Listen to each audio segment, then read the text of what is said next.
Hello ಗೆಳೆಯರೆ, ತಮ್ಮೆಲ್ಲರಿಗೂ ಲಾ excellence IAS ಪ್ರಸ್ತುತಪಡಿಸುವ ದ ಹಿಂದೂ ಸುದ್ದಿ ವಿಶ್ಲೇಷಣೆಗೆ ಸ್ವಾಗತ. ಇಂದು ನಾವು ಜೂನ್ 28, 2021 ಸುದ್ದಿ ವಿಶ್ಲೇಷಣೆಯನ್ನು ನೋಡಲಿದ್ದೇವೆ. ಇಂದಿನ ಮೊದಲನೇ article, Odisha sarpanch helps villages overcome hesitancy. So ನಮಗೆಲ್ಲ ಗೊತ್ತಿರೋ ಹಾಗೆ ಕೋವಿಡ್-19ಗೆ ಸಂಬಂಧಿಸಿದಂತೆ 2 ವ್ಯಾಕ್ಸಿನ್ಗಳು ಹೊರಬಂದವು. ಮೊದಲನೇದು ಕೋವಿಶೀಲ್ಡ್ ಮತ್ತು ಕೋವ್ಯಾಕ್ಸಿನ್ ಅನ್ನುವಂಥದ್ದು. ಆದರೆ ಈ 2 ವ್ಯಾಕ್ಸಿನ್ಗಳನ್ನು ಗ್ರಾಮೀಣ ಪ್ರದೇಶಗಳಲ್ಲಿ ತಗೊಳ್ಳಬೇಕಾದ್ರೆ ಒಂದಿಷ್ಟು ಸಂಕೋಚ ಮತ್ತು ಅದರ ಬಗ್ಗೆ ಒಂದಿಷ್ಟು ವಿರೋಧವೂ ವ್ಯಕ್ತವಾಗಿತ್ತು. ಯಾಕಂದರೆ ಕೋವಿಶೀಲ್ಡ್ ತಗೊಳ್ಳೋದ್ರಿಂದ ಜ್ವರ ಬಂದು ಒಂದಿಷ್ಟು ಜನ ಸಾವನ್ನಪ್ಪಿದ್ರು ಅನ್ನುವಂತಹ ಊಹಾಪೋಹಗಳು ಗ್ರಾಮಗಳಲ್ಲಿ ಅಥವಾ ಗ್ರಾಮೀಣ ಪ್ರದೇಶದಲ್ಲಿ ತುಂಬ ಜಾಸ್ತಿ ಹರಡಿದ್ದ ಕಾರಣ ಗ್ರಾಮೀಣ ಪ್ರದೇಶಗಳಲ್ಲಿ ಜನರು ವ್ಯಾಕ್ಸಿನೇಷನ್ ತಗೊಳ್ಳೋದಕ್ಕೆ ಮುಂದಾಗ್ತಾ ಇರಲಿಲ್ಲ. ಆ ಹಂತದಲ್ಲಿ ಇವತ್ತು ಈ ನ್ಯೂಸ್ನಲ್ಲಿ ನಾವು ನೋಡ್ತಾ ಇರುವಂತಹ ವಿಷಯ, ಒಡಿಸ್ಸಾದ ಗ್ರಾಮ ಪಂಚಾಯಿತಿ ಅಧ್ಯಕ್ಷರಾದಂತಹ ಉದಿತ್ ಪ್ರತಾಪ್ ಸಿಂಗ್ ಜ್ಯೋತಿ ಇವರು ಗ್ರಾಮೀಣ ಪ್ರದೇಶಗಳಲ್ಲಿ ಏನು ವಿರೋಧ ಅಥವಾ ಒಂದಿಷ್ಟು ಸಂಕೋಚವನ್ನು ವ್ಯಕ್ತಪಡಿಸ್ತಾ ಇದ್ರೋ ವ್ಯಾಕ್ಸಿನೇಷನಿಗೆ ಸಂಬಂಧಿಸಿದಂತೆ, ಅದನ್ನು ಹೊರತೆಗೆದು ಜನರಿಗೆ ವ್ಯಾಕ್ಸಿನೇಷನ್ ತಲುಪುವಂತೆ ಪ್ರಯತ್ನಗಳನ್ನು ನಡೆಸಿದ್ದಲ್ಲಿ ಅದು ಸಫಲರಾಗಿರೋದ್ರಿಂದ ಈ ಆರ್ಟಿಕಲನ್ನು ನಾವು ನೋಡ್ತಾ ಇರುವಂಥದ್ದು. ಈ ಆರ್ಟಿಕಲ್ನ ವಿಶ್ಲೇಷಣೆ ನಮಗೆ ಮುಖ್ಯವಾಗಿ GS ಪೇಪರ್ 4 ಎಥಿಕ್ಸಿಗೆ ಬಹಳ ಮುಖ್ಯವಾಗಿರುವಂಥದ್ದು. ಇದು ಒಂದು ಕೇಸ್ ಸ್ಟಡಿಯಾಗಿ ನಾವು ಇದನ್ನು ಉಪಯೋಗಿಸ್ಕೋಬಹುದು. ಸೊ ಜನರಲ್ಲಿ ಹೆಸಿಟೆನ್ಸಿ ಅಥವಾ ಸಂಕೋಚ ಯಾವುದಾದ್ರೂ ಪ್ರೋಗ್ರಾಮಿಗೆ ಸಂಬಂಧಿಸಿದಂತೆ ಇದ್ದಾಗ ಅದನ್ನು ಹೇಗೆ ಹೊರತರಲು ಸಾಧ್ಯವಾಗುತ್ತದೆ ಅನ್ನುವಂತಹ ವಿಷಯವನ್ನು ಇಲ್ಲಿ ನಾವು ನೋಡ್ತಾ ಇರುವಂಥದ್ದು. ಸೊ ಮೊದಲನೇದಾಗಿ ಈ ಒಂದು ಒಡಿಸ್ಸಾದ ಸರ್ಪಂಚ್ ಅನ್ನುವಂತಹ ವಿಷಯವನ್ನು ಏನು ಉಪಯೋಗಿಸ್ತಾ ಇದ್ದಾರೋ, ಈ ಒಂದು ಗ್ರಾಮದ ಹೆಸರು ನೋಡಿದಾಗ ಸಿನಾಪಲಿ ಬ್ಲಾಕ್ನಲ್ಲಿ ಕುಸುಮ್ಜೋರ್ ಅನ್ನುವಂತಹ ಒಂದು ಗ್ರಾಮ. ಆ ಗ್ರಾಮದಲ್ಲಿ ಇನ್ನು ಕೆಲವು ದಿನಗಳಲ್ಲಿ 100% ವ್ಯಾಕ್ಸಿನನ್ನು ಸಫಲವಾಗಿ ಮುಗಿಸೋದರಲ್ಲಿ ಸರ್ಕಾರ ಮುಂದಾಗುತ್ತೆ ಅನ್ನುವಂತಹ ವಿಷಯವನ್ನು ಇಲ್ಲಿ ಹೇಳ್ತಾ ಇರುವಂಥದ್ದು. ಉದಿತ್ ಪ್ರತಾಪ್ ಸಿಂಗ್ ಜ್ಯೋತಿ ಅವರು ಸಫಲರಾಗಲು ಅಥವಾ ಅವರ ಕಾರ್ಯವೈಖರಿಯಲ್ಲಿ ಹೇಗೆ ವ್ಯಾಕ್ಸಿನೇಷನ್ ಪೂರ್ಣಗೊಳಿಸಲು ಸಾಧ್ಯವಾಯಿತು ಅನ್ನುವಂಥದ್ದನ್ನು ನೋಡಿದಾಗ, ಮೊದಲನೇದಾಗಿ ಜನರಲ್ಲಿ ಇದ್ದಂತಹ ಸಂಕೋಚ, ವ್ಯಾಕ್ಸಿನೇಷನ್ನಿಂದಾಗಿ ಸಾವು ಆಗುತ್ತದೆ ಆ್ಯಂಡ್ ಅದರಿಂದಾಗಿ ತನ್ನ ಕುಟುಂಬವನ್ನು ಯಾರು ನೋಡ್ಕೋತಾರೆ ಅನ್ನುವಂತಹ ಸಮಸ್ಯೆಗಳು ಹಾಗೂ ಪ್ರಶ್ನೆಗಳನ್ನು ಇವರು ತನ್ನ ಎದೆ ಮೇಲೆ ತಗೊಂಡಿದ್ದರು. ಉದಾಹರಣೆಗೆ ಯಾರಾದರೂ ಈ ರೀತಿಯ ವ್ಯಾಕ್ಸಿನೇಷನ್ನಿಂದಾಗಿ ಸಾವನ್ನಪ್ಪಿದ್ದಲ್ಲಿ ಆ ಕುಟುಂಬವನ್ನು ಅವರು ನೋಡ್ಕೋತೀನಿ ಅನ್ನುವಂತಹ ಜವಾಬ್ದಾರಿ. ಎರಡನೇದು, ಸರ್ಕಾರ ಕೊಡ್ತಾ ಇರುವಂತಹ ನಂಬಿಕೆ, ಈ ವ್ಯಾಕ್ಸಿನೇಷನ್ನಿಂದಾಗಿ ತಾವು ಈ ರೋಗದಿಂದ ಬದುಕುಳಿಯಲು ಹಾಗೂ ಈ ರೋಗದಿಂದ ಹೊರನಡೆಯಲು ಸಾಧ್ಯವಾಗುತ್ತದೆ ಅನ್ನುವಂತಹ ನಂಬಿಕೆಯನ್ನು ಹೆಚ್ಚಿಸೋದರಲ್ಲಿ ಸಾಮಾಜಿಕ ಕಳಕಳಿಯಿಂದಾಗಿ ಅವರು ಮಾಡಿದಂತಹ ಪ್ರೇರಣೆಯಿಂದಾಗಿ ಜನ ಮುಂದೆ ಬಂದು ವ್ಯಾಕ್ಸಿನೇಷನನ್ನು ತಗೊಂಡು ಇವತ್ತು ಆ ಒಂದು ಗ್ರಾಮ 100% ವ್ಯಾಕ್ಸಿನೇಷನ್ನಿಗೆ ಸಕ್ಸಸ್ಫುಲ್ಲಾಗಿ ಕಂಪ್ಲೀಟ್ ಮಾಡಲು ಮುಂದಾಗ್ತಾ ಇರುವಂತಹ ಸಂಗತಿಯನ್ನು ಇಲ್ಲಿ ತಿಳ್ಕೊಬೇಕಾಗಿರುವಂಥದ್ದು. ಸೊ ಕಮ್ಯುನಿಟಿ ಲೆವೆಲಲ್ಲಿ ನಾವು ಜನರನ್ನು ನಂಬಿಕೆಗೆ ತಗೊಂಡು ಆ ಕಮ್ಯುನಿಟಿ ಏನಾದರೂ ಗ್ರಾಮೀಣ ಭಾಗಗಳಲ್ಲಿ ಕೆಲಸ ಮಾಡಿದ್ದಲ್ಲಿ ವ್ಯಾಕ್ಸಿನೇಷನನ್ನು ನಾವು ದೇಶದಲ್ಲಿ ಸಂಪೂರ್ಣವಾಗಿ ಸ್ಪ್ರೆಡ್ ಮಾಡೋದಾಗಿರಬಹುದು, ಫುಲ್ಫಿಲ್ ಮಾಡೋದನ್ನು ಸಾಧ್ಯವಾಗುತ್ತದೆ ಅನ್ನುವಂತಹ ವಿಷಯವನ್ನು ಈ ಆರ್ಟಿಕಲಲ್ಲಿ ನಾವು ಕೇಸ್ ಸ್ಟಡಿಯಾಗಿ ಅರ್ಥ ಮಾಡಿಕೊಳ್ಳಬೇಕಾಗಿರುವಂತಹ ವಿಷಯ. ಮುಂದಿನ article, government faces a tough choice on interest rates. ಇಲ್ಲಿ ಮುಂದೆ ಆಫ್ ಸ್ಮಾಲ್ ಸೇವಿಂಗ್ ಸ್ಕೀಮ್ಸ್ ಅಂತ ಹಾಕೋಬೋದು ಅಥವಾ ಸ್ಮಾಲ್ ಸೇವಿಂಗ್ ರೇಟ್ಸ್. ಸೊ ನಾವು ಈ ಆರ್ಟಿಕಲಲ್ಲಿ ಮಾತಾಡ್ತಾ ಇರುವಂತಹ ವಿಷಯ ಸ್ಮಾಲ್ ಸೇವಿಂಗ್ ಸ್ಕೀಮ್ಸ್ಗಳ ಬಗ್ಗೆ.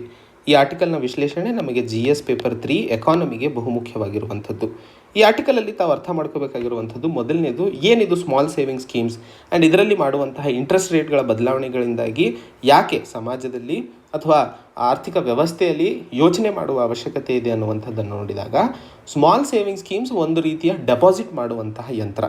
ಆದರೆ ಇಲ್ಲಿ ಜನರು ಡೆಪಾಸಿಟನ್ನು ನ್ಯಾಷನಲ್ ಸೇವಿಂಗ್ ಸ್ಕೀಮ್ಸ್ ಆಗಿರಬಹುದು ಅಥವಾ PPF ಪಬ್ಲಿಕ್ ಪ್ರಾವಿಡೆಂಟ್ ಫಂಡ್ ಆಗಿರಬಹುದು ಅಥವಾ ನ್ಯಾಷನಲ್ ಸೇವಿಂಗ್ ಸರ್ಟಿಫಿಕೇಟ್ ಆಗಿರಬಹುದು, ಸೊ ಅಥವಾ post and telegraph saving certificate ಆಗಿರಬಹುದು.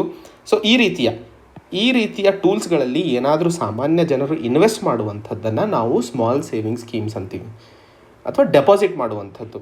ನಮಗೆಲ್ಲ ಗೊತ್ತಿರೋ ಹಾಗೆ 2 ರೀತಿಯ ನಮಗೆ ಕಾಮನ್ನಾಗಿ ಗೊತ್ತಿರುವಂಥದ್ದು FD, ಫಿಕ್ಸ್ಡ್ ಡೆಪಾಸಿಟ್, ಬ್ಯಾಂಕಲ್ಲಿ ಮಾಡುವಂಥದ್ದು. ಈ ಬ್ಯಾಂಕಲ್ಲಿ ಮಾಡುವಂತಹ FDಗೆ ಒಂದಿಷ್ಟು ನಿಗದಿತ ಸಮಯಕ್ಕೆ ನಿಗದಿತ ಹಣವನ್ನು ನಾವು ಇಡ್ತೀವಿ, ಅದಕ್ಕೆ ನಾವು ಒಂದಿಷ್ಟು ಇಂಟ್ರೆಸ್ಟ್ ರೇಟನ್ನು ಪಡ್ಕೋತೀವಿ. ಹಾಗಾದರೆ ಈ ಡೆಪಾಸಿಟಿಗೂ ಹಾಗೂ ಸ್ಮಾಲ್ ಸೇವಿಂಗ್ ಸ್ಕೀಮ್ಸ್ ಡೆಪಾಸಿಟಿಗೂ ಏನು ವ್ಯತ್ಯಾಸ? ಸ್ಮಾಲ್ ಸೇವಿಂಗ್ ಸ್ಕೀಮ್ಸ್ನ ಅಡಿಯಲ್ಲಿ ತಮಗೆ ಸಿಗುವಂತಹ ಇಂಟ್ರೆಸ್ಟ್ ರೇಟು ಕೇಂದ್ರ ಸರ್ಕಾರ ಡಿಸೈಡ್ ಮಾಡುತ್ತದೆ. ಓಕೆನಾ?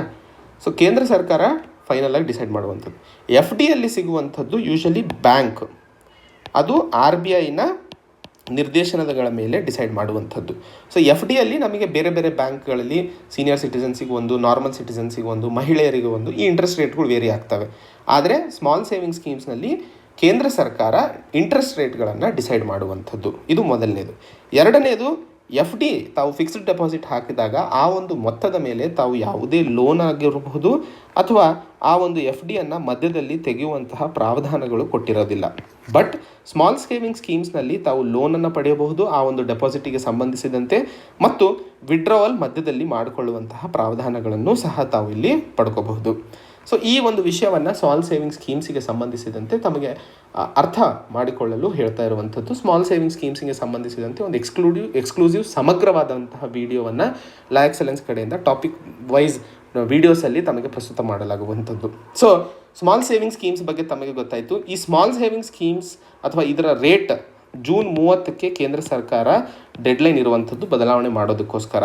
ಸೊ ಇದರಲ್ಲಿ ಏನಾದರೂ ಮಾಡುವಂತಹ ಬದಲಾವಣೆಗಳಿಂದಾಗಿ ಹೇಗೆ ಇವತ್ತಿನ ಆರ್ಥಿಕ ವ್ಯವಸ್ಥೆಯಲ್ಲಿ ಎಫೆಕ್ಟ್ ಆಗಲಿದೆ ಅನ್ನುವಂಥದ್ದು, ಇದರ ಜೊತೆಯಲ್ಲಿ ಹೇಗೆ ಕೇಂದ್ರ ಸರ್ಕಾರ ಈ ಒಂದು ರೇಟನ್ನು ಡಿಫೈನ್ ಮಾಡುತ್ತದೆ ಅನ್ನುವಂಥದ್ದನ್ನು ನೋಡಿದಾಗ ಇಲ್ಲಿ ಒಂದಿಷ್ಟು ಮನಿ ಮಾರ್ಕೆಟ್ ಬಗ್ಗೆ ತಮಗೆ ಜ್ಞಾನ ಇರಬೇಕು. ಏನು ಅಂತಂದರೆ, ಗವರ್ಮೆಂಟ್ ಸೆಕ್ಯೂರಿಟೀಸ್ ಅನ್ನುವಂಥದ್ದು ಮನಿ ಮಾರ್ಕೆಟಲ್ಲಿ ಉಪಯೋಗಿಸುವಂತಹ ಒಂದು ಬಾಂಡ್ಸ್. ಈ ಗವರ್ಮೆಂಟ್ ಸೆಕ್ಯೂರಿಟೀಸಿಗೆ ಅವಲಂಬಿತವಾಗಿರುವಂಥದ್ದು ಸ್ಮಾಲ್ ಸೇವಿಂಗ್ಸ್ ರೇಟ್. ಅರ್ಥ ಆಯ್ತಾ? ಸೊ ಜಿಸೆಕ್ಗಳು, ಗವರ್ಮೆಂಟ್ ಸೆಕ್ಯೂರಿಟೀಸ್ಗಳು ಏನು RBI ಯೂಶಲಿ ಇದನ್ನು ಆಫರ್ ಮಾಡುವಂಥದ್ದು, ಈ ಗವರ್ಮೆಂಟ್ ಸೆಕ್ಯೂರಿಟೀಸಿಂದ ಬರುವಂತಹ ಹಣ ಸರ್ಕಾರಕ್ಕೆ ಹೋಗುತ್ತದೆ. ಸೊ ಈ ಗವರ್ಮೆಂಟ್ ಸೆಕ್ಯೂರಿಟೀಸ್ಗಳಿಂದ ಅಥವಾ ಗವರ್ಮೆಂಟ್ ಸೆಕ್ಯೂರಿಟೀಸ್ಗಳ ಮೇಲೆ ಡಿಪೆಂಡ್ ಆಗಿರುವಂಥದ್ದು ಸ್ಮಾಲ್ ಸೇವಿಂಗ್ ಸ್ಕೀಮ್ಸ್ನ ರೇಟ್, ಇಂಟ್ರೆಸ್ಟ್ ರೇಟ್. ಇದು ಎರಡನೇ ಇಂಪಾರ್ಟೆಂಟ್ ಪಾಯಿಂಟ್ ನೀವು ಅರ್ಥ ಮಾಡ್ಕೊಳ್ಳಬೇಕಾಗಿರುವಂಥದ್ದು. ಸೊ ಇಲ್ಲಿ ಆರ್ಥಿಕ ವಿಶ್ಲೇಷಕರು ಹೇಳ್ತಾ ಇರುವಂಥದ್ದು ಏನಪ್ಪ ಅಂತಂದರೆ, ಇವತ್ತು ಕೋವಿಡ್-19ಇಂದಾಗಿ ಭಾರತದಲ್ಲಿ ಇನ್ಫ್ಲೇಷನ್, ಜನರಲ್ ಪ್ರೈಸ್ ರೈಸ್ ಅಂತ ಏನು ಕರಿತೀವೋ, ಅದು ಮೇ ತಿಂಗಳವರೆಗೆ 6.3% ಇತ್ತು. 2020-21 ಆರ್ಥಿಕ ವರ್ಷವನ್ನು ಸಮಗ್ರವಾಗಿ ತಗೊಂಡಾಗ 6.2%ಕ್ಕೆ ಇನ್ಫ್ಲೇಷನ್ ನಿಲ್ಲಲಿದೆ. ಈ ಹಂತದಲ್ಲಿ ಏನಾದರೂ ಸ್ಮಾಲ್ ಸೇವಿಂಗ್ ಸ್ಕೀಮ್ಸ್ ರೇಟ್ನಲ್ಲಿ ಕಡಿಮೆ ಮಾಡಿದ್ದಲ್ಲಿ ಅಥವಾ ಕಡಿತ ಮಾಡಿದ್ದಲ್ಲಿ ಜನರು ಇದಕ್ಕೆ ಇನ್ವೆಸ್ಟ್ಮೆಂಟ್ ಮಾಡಲು ಮುಂದಾಗೋದಿಲ್ಲ ಅಥವಾ ಹೌಸ್ ಹೋಲ್ಡ್ ಸೇವಿಂಗ್ಸ್ ಕಡಿಮೆ ಆಗುತ್ತದೆ. ನೀವು ಎಕನಾಮಿಕ್ ಸೈಕಲ್ ಅನ್ನುವಂತಹ ಒಂದು ವಿಷಯವನ್ನು ಎಕಾನಮಿಯಲ್ಲಿ ಓದಿರ್ತೀರ. ಹೌಸ್ ಹೋಲ್ಡ್ ಸೇವಿಂಗ್ಸ್ ಅಂತ ಹೇಳಿ. ಹೌಸ್ ಹೋಲ್ಡ್ ಸೇವಿಂಗ್ಸ್ ಅಂತಂದರೆ ಒಬ್ಬ ವ್ಯಕ್ತಿಯ ಹತ್ರ ಖರ್ಚು ಮಾಡೋದಕ್ಕೆ ಉಳ್ಕೊಳ್ಳುವಂತಹ ಸೇವಿಂಗ್ಸು. ಈ ಸೇವಿಂಗ್ಸ್ ಜಾಸ್ತಿ ಆದಲ್ಲಿ ಅವನ ಕನ್ಸಂಪ್ಷನ್ ಜಾಸ್ತಿ ಆಗುತ್ತದೆ, ಅಂದರೆ ಅವನ ಖರೀದಿ ಮಾಡುವಂಥದ್ದು ಜಾಸ್ತಿ ಆಗುತ್ತದೆ. ಅವನ ಕನ್ಸಂಪ್ಷನ್ ಜಾಸ್ತಿ ಆದಾಗ ಮಾರುಕಟ್ಟೆಯಲ್ಲಿ ಡಿಮಾಂಡ್ ಜಾಸ್ತಿ ಆಗುತ್ತದೆ. ಮಾರುಕಟ್ಟೆಯಲ್ಲಿ ಡಿಮಾಂಡ್ ಜಾಸ್ತಿ ಆದಾಗ ಪ್ರೊಡಕ್ಷನ್ ಜಾಸ್ತಿ ಆಗುತ್ತದೆ. ಪ್ರೊಡಕ್ಷನ್ ಜಾಸ್ತಿ ಆದಾಗ ಅವನಿಗೆ ಸ್ಯಾಲ್ರಿ ಜಾಸ್ತಿ ಆಗುತ್ತದೆ. ಸ್ಯಾಲ್ರಿ ಜಾಸ್ತಿ ಆಗೋದ್ರಿಂದ ಅವನ ಹೌಸ್ ಹೋಲ್ಡ್ ಸೇವಿಂಗು ಜಾಸ್ತಿ ಆಗುತ್ತೆ. ಸೊ ಇದೊಂದು ಒಟ್ಟು ಪೂರ್ತಿ ಆರ್ಥಿಕ ವ್ಯವಸ್ಥೆ. ಸೊ ಈ ಸೇವಿಂಗ್ಸ್ ಜಾಸ್ತಿ ಆಗೋದ್ರಿಂದ ಕನ್ಸಂಪ್ಷನ್ ಜಾಸ್ತಿ ಆಗುತ್ತೆ. ಕನ್ಸಂಪ್ಷನ್ ಜಾಸ್ತಿ ಆಗೋದ್ರಿಂದ ಡಿಮಾಂಡ್ ಜಾಸ್ತಿ ಆಗುತ್ತೆ. ಡಿಮಾಂಡ್ ಜಾಸ್ತಿ ಆಗೋದ್ರಿಂದ ಕಂಪನಿಗಳು ಹೆಚ್ಚಿಗೆ ಪ್ರೊಡ್ಯೂಸ್ ಮಾಡಬೇಕಾಗಿರುತ್ತದೆ. ಸೊ ಪ್ರೊಡಕ್ಷನ್ ಜಾಸ್ತಿ ಆಗುತ್ತದೆ. ಪ್ರೊಡಕ್ಷನ್ ಜಾಸ್ತಿ ಆದಾಗ ಅಲ್ಲಿ ಕೆಲಸ ಮಾಡುವಂತಹ ಜನರ ಸಂಬಳನೂ ಜಾಸ್ತಿ ಆಗುತ್ತದೆ. ಅದರಿಂದಾಗಿ ಈ ಒಂದು ಸೈಕಲಲ್ಲಿ ಒಟ್ಟು ಆರ್ಥಿಕ ವ್ಯವಸ್ಥೆಯಲ್ಲಿ ಹೆಚ್ಚಿನ ಲಾಭವನ್ನು ಕಾಣಲು ಸಾಧ್ಯವಾಗುತ್ತದೆ. ಸೊ ಈ ಸ್ಮಾಲ್ ಸೇವಿಂಗ್ಸ್ ರೇಟಲ್ಲಿ ಏನಾದರೂ ಕಡಿತ ಮಾಡಿದರೆ ಹೌಸ್ ಹೋಲ್ಡ್ ಸೇವಿಂಗ್ಸ್ ಕಡಿಮೆ ಆಗುತ್ತದೆ ಅನ್ನುವಂಥದ್ದು ಮುಖ್ಯವಾದ ಇಂಪಾರ್ಟೆಂಟ್ ಪಾಯಿಂಟನ್ನು ತಾವು ನೆನ್ಪಿಟ್ಕೋಬೇಕು. UPSC ಪ್ರಿಲಿಮ್ಸ್ನಲ್ಲಿ ಸ್ಟೇಟ್ಮೆಂಟ್ ಬೇಸ್ಡ್ ಕ್ವಶನ್ ಆಗಿ ಎಕಾನಮಿಯಲ್ಲಿ ಇದನ್ನು ಕೇಳಬಹುದು. ಸ್ಮಾಲ್ ಸೇವಿಂಗ್ಸ್ ರೇಟ್ನ ಕಡಿತ ಮಾಡಿದ್ದಲ್ಲಿ ಜನರ ಹೌಸ್ ಹೋಲ್ಡ್ ಸೇವಿಂಗ್ ಕಡಿಮೆ ಆಗುತ್ತದೆಯಾ ಅನ್ನುವಂತಹ ಪಾಯಿಂಟನ್ನು ತಾವು ಇಲ್ಲಿ ಅಪೇಕ್ಷಿಸಬಹುದು. ಹಾಗೆ ಸ್ಮಾಲ್ ಸೇವಿಂಗ್ಸ್ ರೇಟ್ ಏನಿದಾವೋ ಅವು ಗವರ್ಮೆಂಟ್ ಸೆಕ್ಯೂರಿಟೀಸ್ ಮೇಲೆ ಡಿಪೆಂಡೆಂಟ್ ಆಗಿದೆಯಾ? ಹೌದು. ಇವೆರಡು ಪಾಯಿಂಟ್ಸ್ಗಳನ್ನು ನಾವು ನಿಮಗೆ ತಿಳಿಸ್ಕೊಟ್ಟಿದ್ದೀನಿ. ಸೊ ಇಲ್ಲಿ ಮುಖ್ಯವಾಗಿ ತಾವು ಇದನ್ನು ಅರ್ಥ ಮಾಡ್ಕೋಬೇಕು. ಮುಂದಿನ ದಿನಗಳಲ್ಲಿ ಜೂನ್ 30ಕ್ಕೆ ಯಾವ ರೀತಿಯಲ್ಲಿ ಸ್ಮಾಲ್ ಸೇವಿಂಗ್ಸ್ನಲ್ಲಿ ಸರ್ಕಾರ ಬದಲಾವಣೆಗಳನ್ನು ತರಲಿದೆ ಅನ್ನುವಂಥದ್ದನ್ನು ಕಾದು ನೋಡಬೇಕಾಗಿರುವಂಥದ್ದು. ಮುಂದಿನ article on the margins with full equality still out of reach. ಈ ಆರ್ಟಿಕಲನ್ನು ನಾವು ಇವತ್ತು ಮಾತಾಡ್ತಾ ಇರುವಂತಹ ಮುಖ್ಯ ಉದ್ದೇಶ, ಕಾಂಟೆಕ್ಸ್ಟ್ ಏನಪ್ಪ ಅಂತಂದರೆ, ಜೂನ್ ತಿಂಗಳು ನಾವು ಗೂಗಲ್ನ ಡೂಡಲ್ ಅಂತ ಏನು ಕರಿತೀವೋ ಅಥವಾ ಗೂಗಲ್ನಲ್ಲಿ ಪ್ರತಿ ಯಾವ ಇಂಪಾರ್ಟೆಂಟ್ ದಿನ ಇರುತ್ತದೆಯೋ ಅಥವಾ ತಿಂಗಳಿರುತ್ತದೆಯೋ ಆವಾಗ ಗೂಗಲ್ ಡೂಡಲ್ಸ್ ಅಂತ ಬರ್ತವೆ. ಗೂಗಲ್ನ ಏನು ಹೆಸರು ಕಾಣ್ತೀವೋ ಗೂಗಲ್ ಟೈಪ್ ಮಾಡಿದಾಗ ಅಲ್ಲಿ ಡಾಕ್ಟರ್ ಫ್ರ್ಯಾಂಕ್ ಕಮಾನಿ ಅನ್ನುವಂತಹ ಒಬ್ಬರ ವ್ಯಕ್ತಿಯ ಡೂಡಲನ್ನು ಉಪಯೋಗಿಸಿರುವಂಥದ್ದು ಜೂನ್ ತಿಂಗಳಲ್ಲಿ. ಈ ಫ್ರ್ಯಾಂಕ್ ಕಮಾನಿ ಅನ್ನುವಂಥವರು ಒಬ್ಬರು ಅಮೇರಿಕನ್ ಆಸ್ಟ್ರೋನಾಮರ್ ಇವರು. ಹಾಗೂ ಇವರು ಗೇ ರೈಟ್ಸ್ಗಳಿಗೋಸ್ಕರ ಹೊಡೆದಾಡಿದಂತಹ ಒಬ್ಬರು ಸೋಷಿಯಲ್ ಆ್ಯಕ್ಟಿವಿಸ್ಟು ಸಹ. ಸೊ 1970ರ ದಶಕದಲ್ಲಿ ಅಮೇರಿಕದ ಸೈಕ್ಯಾಟ್ರಿಸ್ಟ್ ಅಸೋಸಿಯೇಷನಿಗೆ ಇವರು ಚಾಲೆಂಜ್ ಮಾಡಿದರು.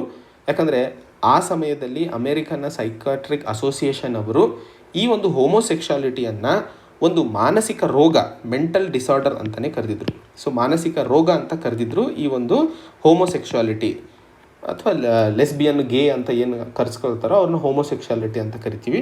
ಸೊ ಅದು ಒಂದು ಮಾನಸಿಕ ರೋಗ ಅಂತ ಹೇಳಿ ಅಮೇರಿಕನ್ ಸೈಕ್ಯಾಟ್ರಿಕ್ ಅಸೋಸಿಯೇಷನ್ ಹೇಳಿತ್ತು. ಅದರ ವಿರುದ್ಧ ಈ ಫ್ರ್ಯಾಂಕ್ ಕಮಾನೆ ಅವರು ಹೊಡೆದಾಡಿದ್ದರು. ಸೊ 1970ರ ದಶಕ ನಂತರ US ಅಮೇರಿಕಾದಲ್ಲಿ ತುಂಬ ಮಟ್ಟದಲ್ಲಿ LGBTQ+ ಕಮ್ಯುನಿಟಿಗೆ ಒಂದು ನಡೆ ಸಿಕ್ತು ಹಾಗೂ ಒಂದು ಮುಂಚೂಣಿ ಸಿಗಲು ಸಾಧ್ಯವಾಯಿತು. ಬಟ್ ಇವತ್ತಿಗೂ ಭಾರತ ದೇಶದಲ್ಲಿ ಈ ಒಂದು ಸಮುದಾಯಕ್ಕೆ ಯಾವುದೇ ಬೆಳವಣಿಗೆ ಅಥವಾ ಏಳಿಗೆಯ ಪ್ರಾವಧಾನಗಳು ಮಾಡಿಲ್ಲ. ನಮ್ಮ ಭಾರತ ದೇಶದ ಸಂವಿಧಾನ ಎಲ್ಲರ ಏಳಿಗೆಗೋಸ್ಕರ ಮಾಡಿದಂತಹ ಪ್ರಾವಧಾನಗಳಲ್ಲಿ ಈ ಒಂದು ಸಮುದಾಯಕ್ಕೆ ಇದುವರೆಗೂ ಯಾವುದೇ ಜಸ್ಟಿಸ್ ಅಥವಾ ಫ್ರೀಡಮ್ ಸಿಕ್ಕಿಲ್ಲ ಅನ್ನುವಂತಹ ಮಾತನ್ನು ಹೇಳ್ತಾ ಇರುವಂಥದ್ದು. ನಮ್ಮ ದೇಶದ ಸಂವಿಧಾನ, ನಮ್ಮ ದೇಶದ ಪೂರ್ವಜರು ಅಥವಾ ಫೌಂಡಿಂಗ್ ಫಾದರ್ಸ್ ಆಫ್ ಕಾನ್ಸ್ಟಿಟ್ಯೂಷನ್ ಅಂತ ಏನೇನು ಕರಿತೀವೋ, ಮೂಲಭೂತ ಹಕ್ಕುಗಳು ಈ ದೇಶದ ಬುನಾದಿ ಅಂತಲೇ ಕರೆದಿದ್ವು.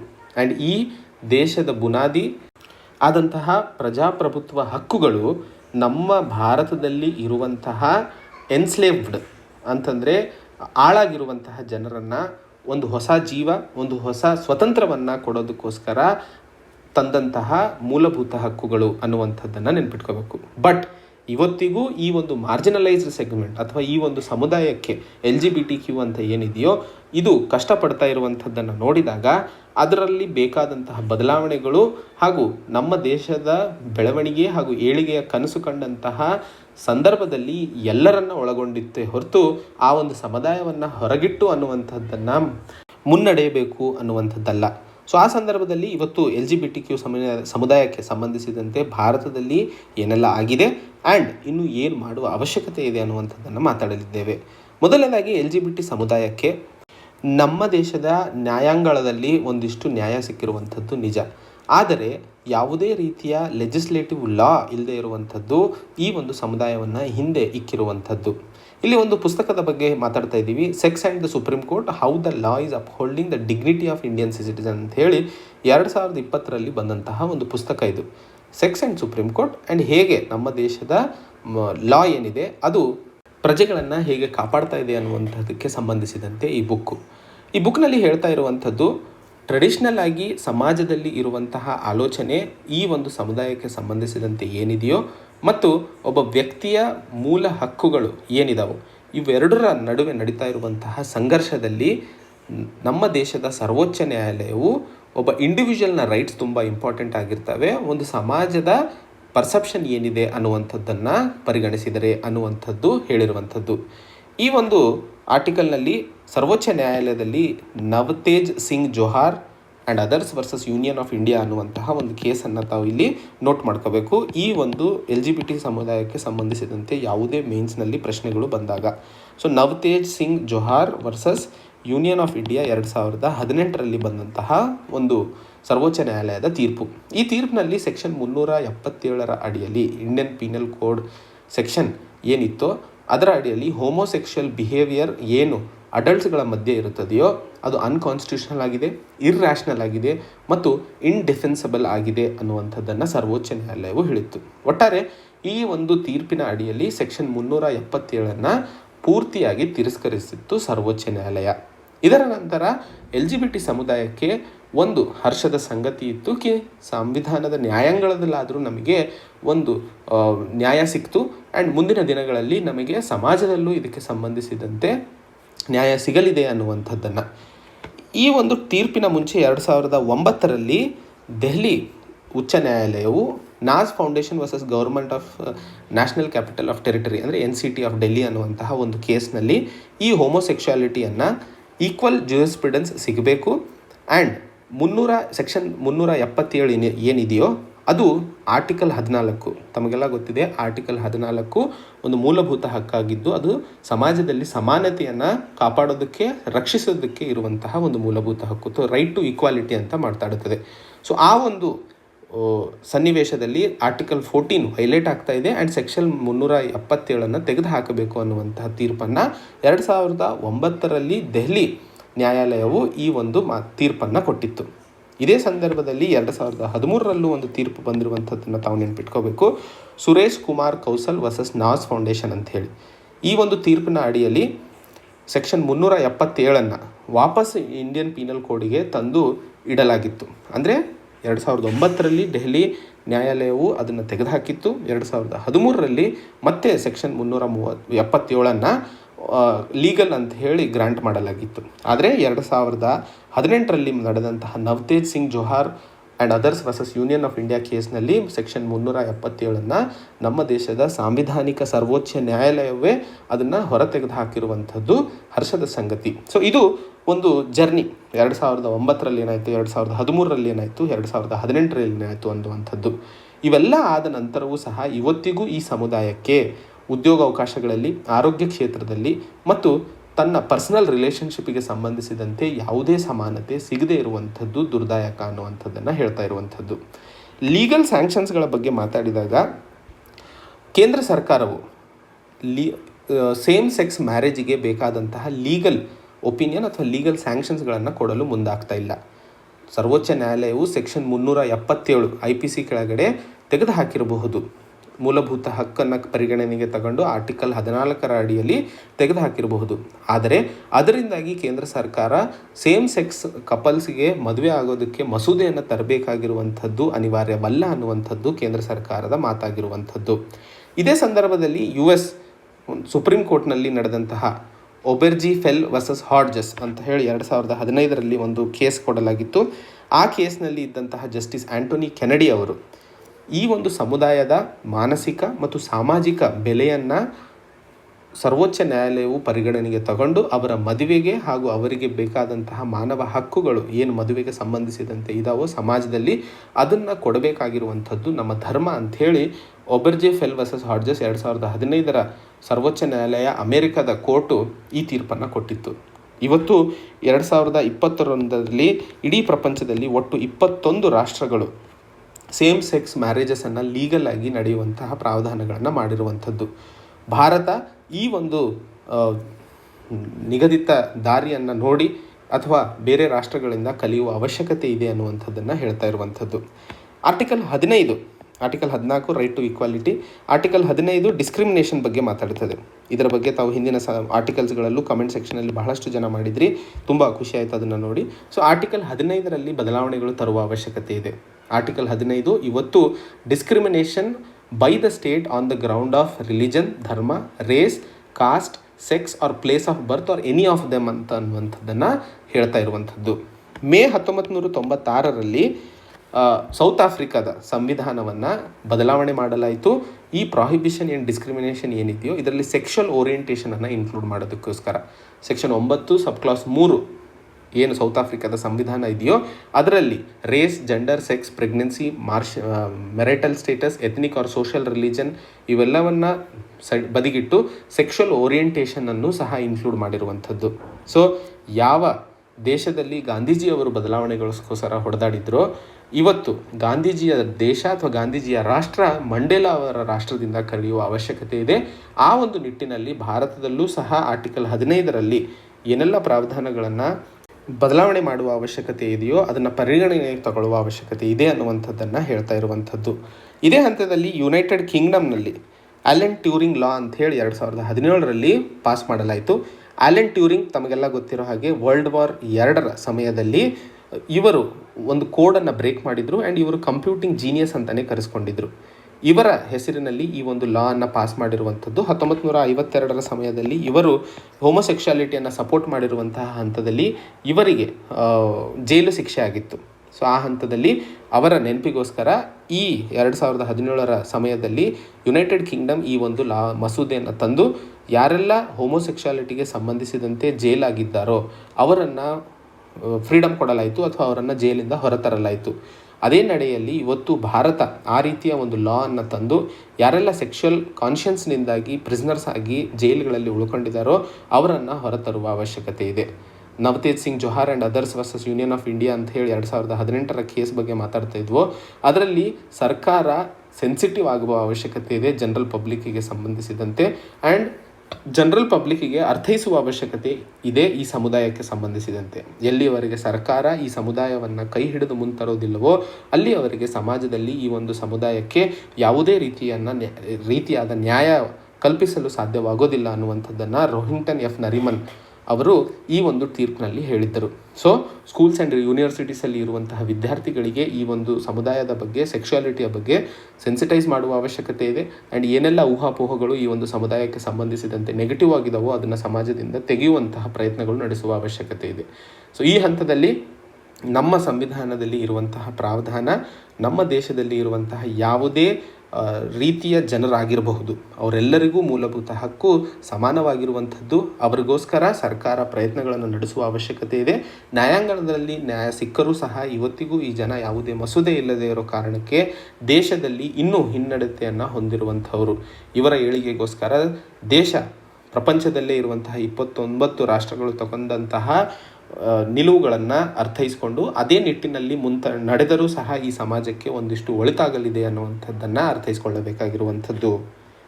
ಮುಂದಿನ article another shade of grey. ಈ ಆರ್ಟಿಕಲಲ್ಲಿ ನಾವು ಮಾತಾಡ್ತಾ ಇರುವಂತಹ ವಿಷಯ ಪ್ರಾಬಬ್ಲಿ ನಮಗೆಲ್ಲ ಹಿಂದಿನ ಆರ್ಟಿಕಲ್ಸ್ಗಳಲ್ಲಿ ನಾವು ಓದೇ ಇದ್ವಿ.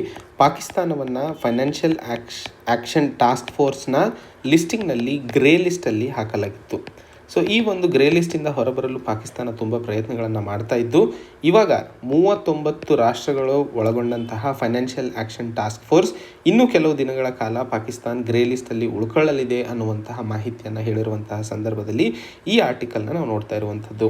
ಈ ಆರ್ಟಿಕಲ್ನ ವಿಶ್ಲೇಷಣೆ ನಮಗೆ GS ಪೇಪರ್ 2 ಇಂಟರ್ನ್ಯಾಷನಲ್ ರಿಲೇಷನ್ಸಿಗೆ ಸಂಬಂಧಿಸಿದಂತೆ ಬಹುಮುಖ್ಯವಾಗಿ ಉಪಯೋಗವಾಗುವಂಥದ್ದು. ಫೈನಾನ್ಷಿಯಲ್ ಆ್ಯಕ್ಷನ್ ಟಾಸ್ಕ್ ಫೋರ್ಸ್ನ ಬಗ್ಗೆ ತಮಗೆ ಮಾಹಿತಿ ಬೇಕು ಅಂತಂದಿದ್ದಲ್ಲಿ ಬ್ರೀಫಾಗಿ ಹೇಳಬೇಕು ಅಂತಂದರೆ 39 ರಾಷ್ಟ್ರಗಳು ಅಂತಂದೆ. ಸೊ ಅದಕ್ಕೋಸ್ಕರ ಇದೊಂದು ಇಂಟರ್ ಗವರ್ಮೆಂಟಲ್ ಆರ್ಗನೈಸೇಷನ್ ಆಗುತ್ತದೆ. ಈ ಇಂಟರ್ ಗವರ್ಮೆಂಟಲ್ ಆರ್ಗನೈಸೇಷನ್ 1989ರಲ್ಲಿ G7 ರಾಷ್ಟ್ರಗಳ ಒಂದು ಇನಿಷಿಯೇಟಿವಿಂದ ಡೆವಲಪ್ ಆಗಿರುವಂಥದ್ದು. ಆ ಸಂದರ್ಭದಲ್ಲಿ ಈ ಫೈನಾನ್ಷಿಯಲ್ ಆ್ಯಕ್ಷನ್ ಟಾಸ್ಕ್ ಫೋರ್ಸ್ನ ಮುಖ್ಯ ಉದ್ದೇಶಗಳಲ್ಲಿ ನೋಡಿದಾಗ ಮನಿ ಲಾಂಡರಿಂಗ್ ಅನ್ನುವಂಥದ್ದನ್ನು ಹೊಡೆದು ಹಾಕಲು ತೆಗೆದಿರುವಂತಹ ಒಂದು ಸಂಸ್ಥೆಯಾಗಿತ್ತು. 2001ರಲ್ಲಿ ಮನಿ ಲಾಂಡರಿಂಗ್ನ ಜೊತೆಯಲ್ಲಿ ಟೆರರ್ ಫೈನಾನ್ಸಿಂಗನ್ನು ಇನ್ಕ್ಲೂಡ್ ಮಾಡಲಾಯಿತು. ಸೊ ಈ ಒಂದು ಸಂಸ್ಥೆ ಫೈನಾನ್ಷಿಯಲ್ ಆ್ಯಕ್ಷನ್ ಟಾಸ್ಕ್ ಫೋರ್ಸ್ ಏನಿದೆಯೋ ಈ ಒಂದು ಸಂಸ್ಥೆ ಪ್ರಪಂಚ ಮಟ್ಟದಲ್ಲಿ ಅಥವಾ ಇಡೀ ಪ್ರಪಂಚದಲ್ಲೇ ಮನಿ ಲಾಂಡರಿಂಗ್ ಮತ್ತು ಟೆರರ್ ಫೈನಾನ್ಸಿಂಗನ್ನು ತಡೆ ಹಿಡಿಯುವಂತಹ ಒಂದು ಕಾರ್ಯಕ್ರಮವನ್ನು ಕೈಗೊಳ್ಳುವಂಥದ್ದು. ಸೊ ಪಾಕಿಸ್ತಾನವನ್ನು ಈ ಒಂದು ಫೈನಾನ್ಷಿಯಲ್ ಆ್ಯಕ್ಷನ್ ಟಾಸ್ಕ್ ಫೋರ್ಸ್ನ ಗ್ರೇ ಲಿಸ್ಟ್ನಲ್ಲಿ ಹಾಕಲಾಗಿತ್ತು. ಗ್ರೇ ಲಿಸ್ಟಲ್ಲಿ ಬರೋದಕ್ಕಿಂತ ಮುಂಚೆ ಪಾಕಿಸ್ತಾನ ಇದ್ದಂಥದ್ದು ಇನ್ಕ್ರೀಸ್ಡ್ ಮಾನಿಟರಿಂಗ್ ಲಿಸ್ಟ್ನಲ್ಲಿ. ಸೊ ಇನ್ಕ್ರೀಸ್ಡ್ ಮಾನಿಟರಿಂಗ್ ಲಿಸ್ಟ್ನಿಂದ ಅಂದರೆ 2009ರಿಂದ 2015ರವರೆಗೆ ಪಾಕಿಸ್ತಾನ ಇನ್ಕ್ರೀಸ್ಡ್ ಮಾನಿಟರಿಂಗ್ ಲಿಸ್ಟ್ನಲ್ಲಿ ಇತ್ತು. 2015ರಲ್ಲಿ ಪಾಕಿಸ್ತಾನವನ್ನು ಗ್ರೇ ಲಿಸ್ಟಿಗೆ ಹಾಕಿರುವಂಥದ್ದು. ಆವಾಗಿಂದಲೂ ಪಾಕಿಸ್ತಾನ ಈ ಲಿಸ್ಟಿಂದ ಹೊರಬರಲು ಪ್ರಯತ್ನಿಸ್ತಿರುವಂಥದ್ದು. ಇವಾಗ ಈ 39 ರಾಷ್ಟ್ರಗಳ ಒಂದು ಸಮಗ್ರ ಏನಿದೆಯೋ ಇಂಟರ್ ಗವರ್ಮೆಂಟಲ್ ಆರ್ಗನೈಸೇಷನ್ನು ಒಟ್ಟು 27 ಪಾಯಿಂಟ್ಸ್ಗಳನ್ನು ಪಾಕಿಸ್ತಾನಕ್ಕೆ ಕೊಟ್ಟಿತ್ತು, ಇದನ್ನು ಸರಿಪಡಿಸ್ಕೊಳ್ಳಿ ಅಂತ ಹೇಳಿ. ಆದರೆ ಈ 27 ಪಾಯಿಂಟ್ಗಳಲ್ಲಿ ಅತಿ ಮುಖ್ಯವಾಗಿ ಪಾಕಿಸ್ತಾನ ಫೇಲ್ ಆಗಿರುವಂಥದ್ದು ಟೆರರಿಸ್ಟ್ ಆರ್ಗನೈಸೇಷನ್ಸ್ ಅಥವಾ ಗ್ರೂಪ್ಸ್ ಏನಿದ್ದಾವೋ ಅದನ್ನು ಜುಡಿಷರಿ ಎದುರಿಗೆ ತಂದು ಅವರನ್ನು ಶಿಕ್ಷೆಗೆ ಒಳಪಡಿಸುವಂತಹ ಒಂದು ಸಂಗತಿಯಲ್ಲಿ ಫೇಲ್ ಆಗಿರುವಂಥದ್ದು. ಸೊ ಆ್ಯಂಟಿ ಮನಿ ಲಾಂಡರಿಂಗಿಗೆ ಸಂಬಂಧಿಸಿದಂತೆ ಪಾಕಿಸ್ತಾನ ಫೇಲ್ ಆಗಿರುವಂಥದ್ದು. ಅದು ಹೇಳ್ತಾ ಇರುವಂಥದ್ದು ನಮಗೆಲ್ಲ ಗೊತ್ತಿರೋ ಹಾಗೆ ಜೈಷೆ ಮೊಹಮ್ಮದಿನ ಚೀಫ್ ಮಸೂದ್ ಅಜರ್ ಅವರು ಏನಿದ್ದಾರೋ ಅವರನ್ನು ಪಾಕಿಸ್ತಾನ ಸರ್ಕಾರ ಇದುವರೆಗೂ ಯಾವುದೇ ರೀತಿಯ ಕ್ರಮ ವಿರುದ್ಧ ತಗೊಳ್ಳಲು ಸಾಧ್ಯವಾಗದೇ ಇರುವಂಥದ್ದು. ಪಾಕಿಸ್ತಾನ ಇವತ್ತು ಗ್ರೇ ಲಿಸ್ಟ್ನಲ್ಲಿ ಮುನ್ನಡೆಯಲಿದೆ ಅನ್ನುವಂಥದ್ದು.